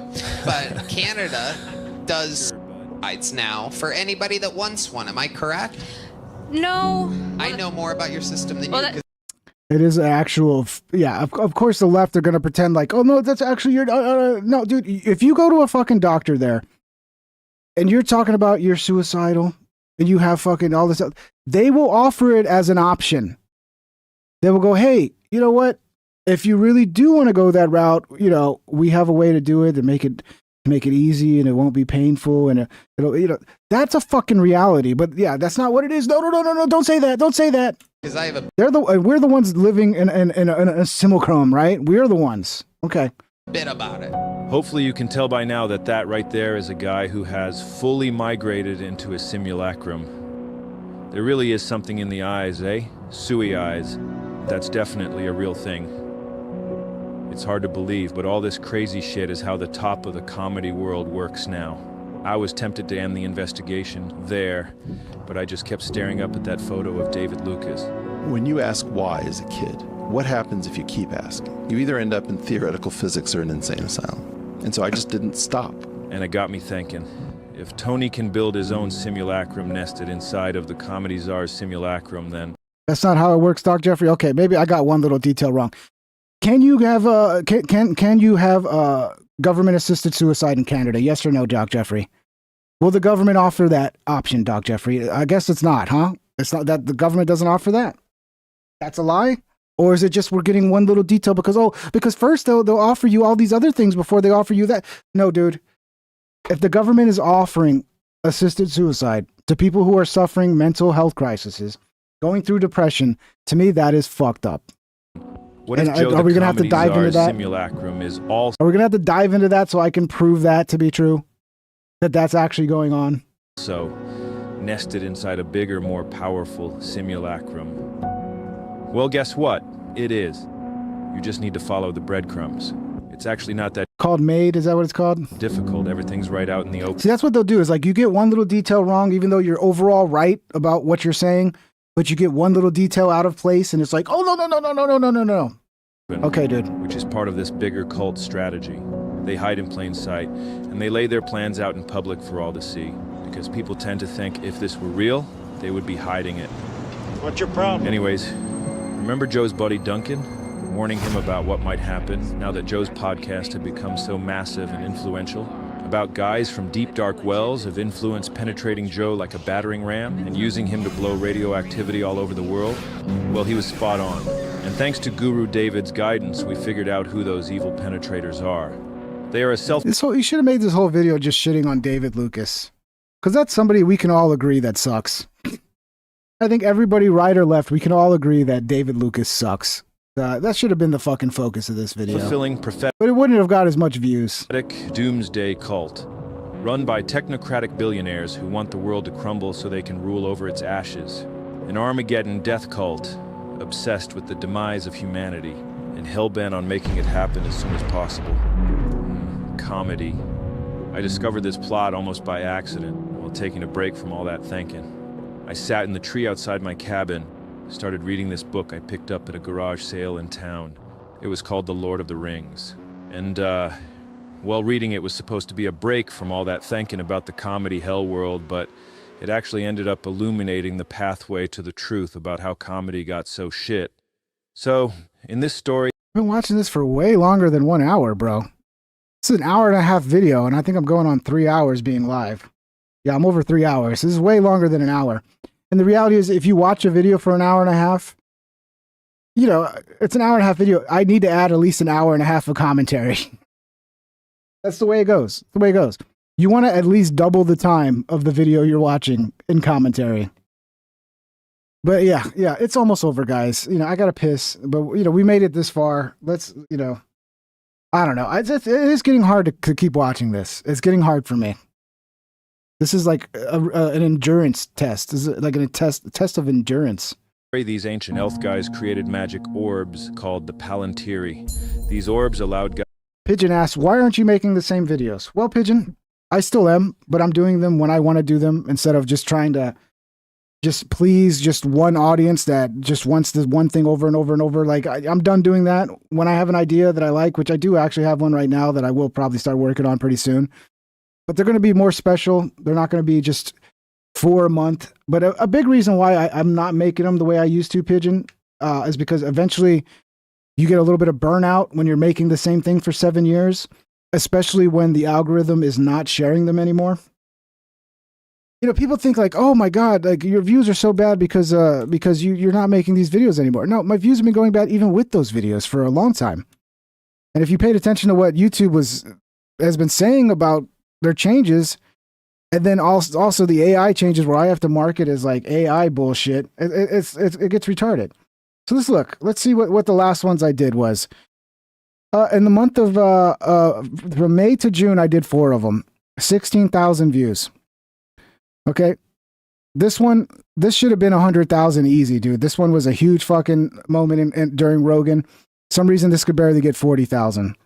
Okay, this one, which I thought was probably one of the greatest, if not the best supercut I've ever made, it only got 44,000. Now that might seem like a lot to you. That's $88 for a week's worth of work.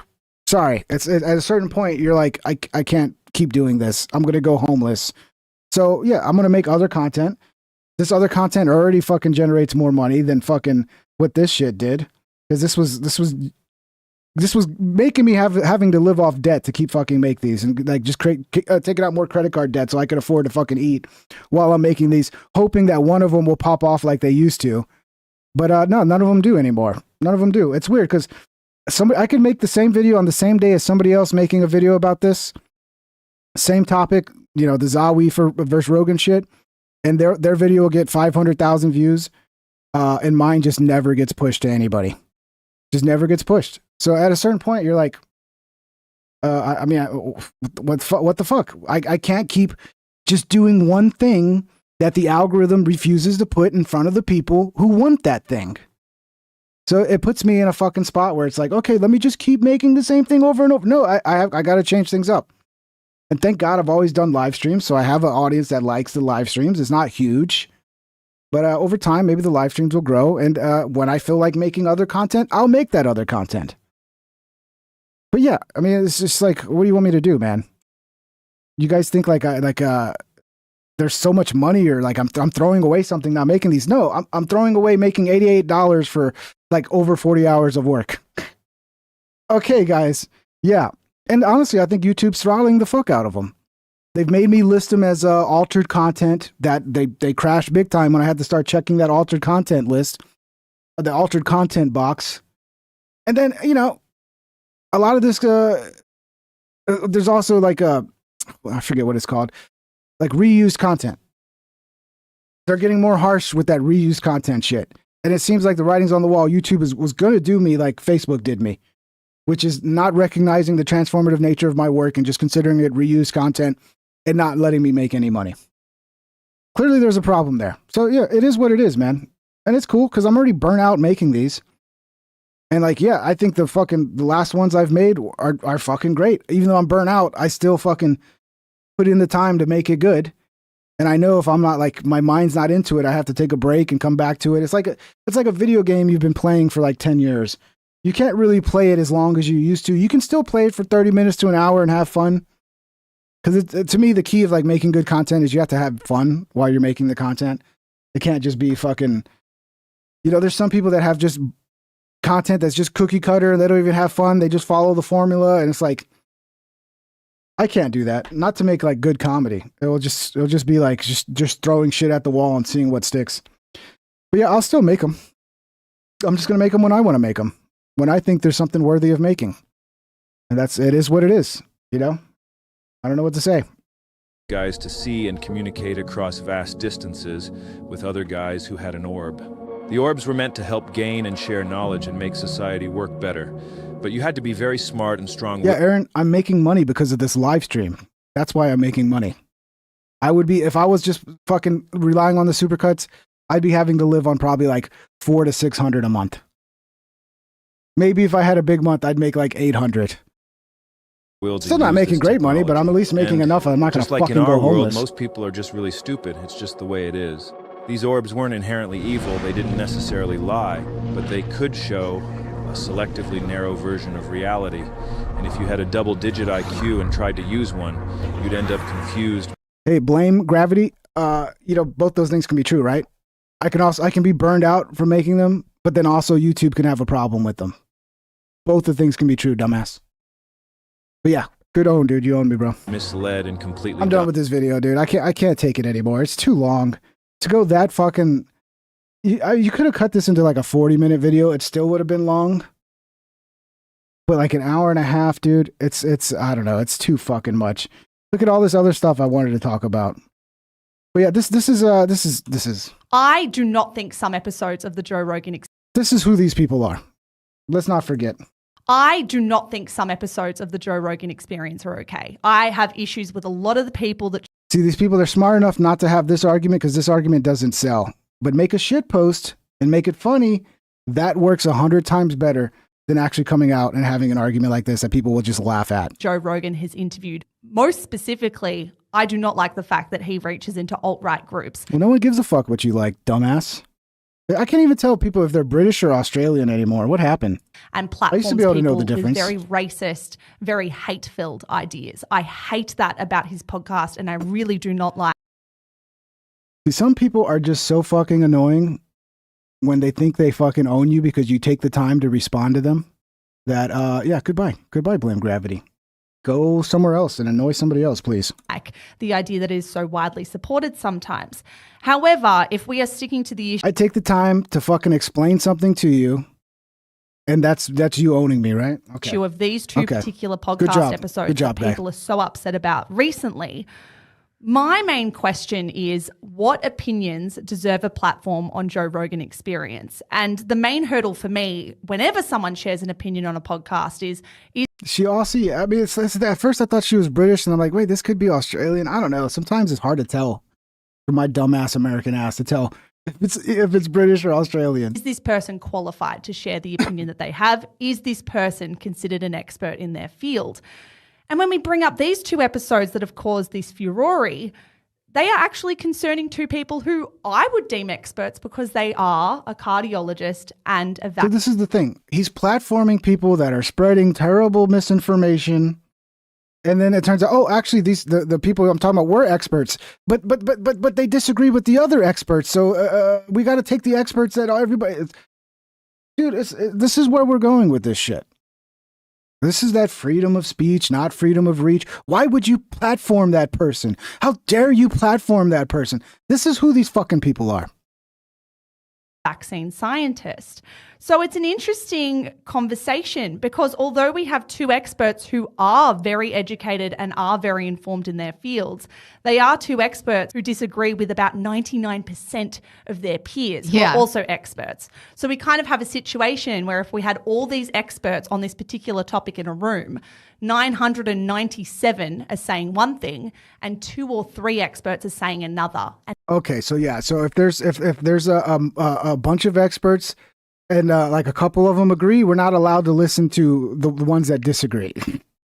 If it's like 70% agree, then we can only listen to that 70%. We can't listen to the other 30% who are experts who have a different opinion than the majority of the experts. Okay, is that the rules? Is that the rules? I'm trying to understand this. And how the hell do we deal with that? Yeah, and then a lot of people might turn around to that and say, okay, well then clearly it's a freedom of speech thing because clearly we need to hear from everyone, from all of the experts in the room. And Is this New Zealand, Pigeon? Because it's hard to, for some reason it's hard for me to pin this down. New Zealand would make sense. I agree with that to some degree, but then perhaps it's not as much about freedom of speech as it is about privilege of platform, right? Like this is a huge platform and perhaps people like Brené or Joni Mitchell or Neil Young aren't arguing that these experts shouldn't be heard, but that they don't want them to be heard on Joe Rogan because that platform is perhaps not proportionate to how many other people in the community. And you realize these are the same people that run these fucking social media platforms, right? Oh, this is just some crazy left-wing people. These are the people and the mindsets of the people who run the fucking platforms and fucking program the algorithms. These are the people that are still running our lives. They go, oh, but Trump's president. Yeah, Trump doesn't run the algorithms. Trump doesn't control social media. Social media is still basically God at this point. I think social media is way more powerful than what people realize. And what their algorithms can do have way more of an effect on what people think than what we realize. Community agree with them. And I think it's very easy in these conversations for them to be flattened. I mean, I know we say that with like almost every... Dude, I heard Tyson Hook. I heard that Lex did a 10-hour podcast. Tyson Hook says, next you should do a live breakdown for the 10-hour pod between Lex and Scott Horton. I heard that. I was like, a 10-hour podcast? What the fuck could they have talked about for 10 hours? Dude, if you guys want me to do a 20-hour, because it will have to be a 20-hour reaction. If I'm watching for 10 hours, it will end up being a 20-hour stream. I don't know. That one might kill me. That might kill me. Every conversation we have. But I do think bite-sized headlines can really flatten issues to be like, well, yeah, generally we need to know what almost every expert thinks, but make our own decisions about where those opinions should be held and what kind of audiences they should reach. And then some people might say, well, Joe Rogan only has a... Yeah, unacceptable. You got me. I'm still cashing the checks. So I should not make a living on social media? That's your point? I should not make a living on social media? Because I'm not allowed to point out inherent problems with it? $1.99. You got me, dude. You got me. Scott Horton is a legend. I don't know who Scott Horton is, dude. MMAKO. I hate it when you comment something and I'm like, should I know who fucking Scott Horton is? It sounds familiar, but I don't know who the fuck Scott Horton is, dude. It's not ringing a bell. Thank you for the super chat. Let me look up who the fuck Scott Horton is. 11 million downloads per week, and that's not even comparable to the mainstream media. But I also think it's about like a qualitative audience rather than a quantitative audience. His listeners are worth more than any other listener. I would say radio host. Okay. He's a radio host. Yeah. I don't know who he is. Across the world, any other consumer across the world. So I would say, yeah, I probably don't think they do deserve this platform. Yeah. Yep. Ban them all, dude. Ban them all. Misinformation, guys. Misinformation. Yeah, I don't know. It's just to me, this is what it is. But smart enough people are putting their argument into a different light because that's not a winning argument. So you got to make it that, oh, Joe Rogan's ruining comedy. And meanwhile, you do have the virtue signal to the leftists so they understand that I'm on your side. So, people like me that are smart enough can recognize it. But a lot of people fall for it like, oh, this is not political. Of course it's fucking political. 100% political. Why would you be so angry about a fucking comedian unless it's political? You'd be like, oh, yeah, I don't like him. I'm just not going to watch him. But no, you make your whole life fucking just taking this guy down. It's political, guys. Anyway, I got to go because I got to piss. Thank you, guys. It's been a fun show. We'll see if I'll be here tomorrow. Hopefully, we'll have some shit to talk. Yeah, we'll actually have some shit to talk about because there's so much I didn't get into. Fuck. I guess we got shit. I guess we'll get through this real quick. God, I gotta piss. Yeah, I'll save this for tomorrow. There's some updates on the Raja Jackson stuff. You guys can go check that out on your own if you don't want to wait till tomorrow. But I'll save it for tomorrow. There's some updates on the Raja Jackson shit in Destiny. And there might even be more updates come tomorrow. So we'll see. Appreciate you guys. Don't be a coom gremlin. And we'll see you on the next episode. Thank you everybody for the support, the new members, the super chats. You guys rock. Hope you had fun. And we'll see. I won't fuck it up this time. Last time I fucked up ending the stream. This time I will properly hit the outro. Thank you guys. If you've enjoyed the show, smash the thumbs up on the way out. Don't forget to subscribe. If you're not subscribed and you're enjoying the show, I don't know what the fuck you're doing. You need to subscribe. Okay, please just subscribe. And yeah, thank you guys. We'll see you on the next one. Take care, everybody. Peace out.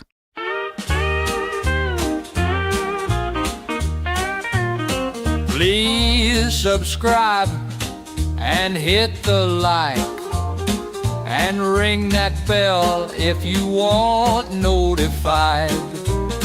Here's some other videos to watch that you might like or you might not.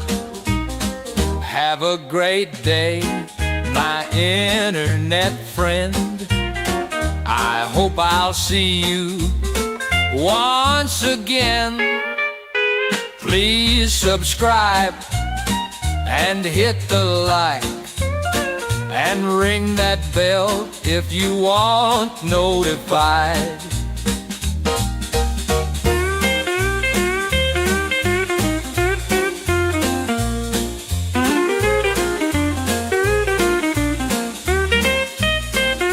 Have a great day, my internet friend.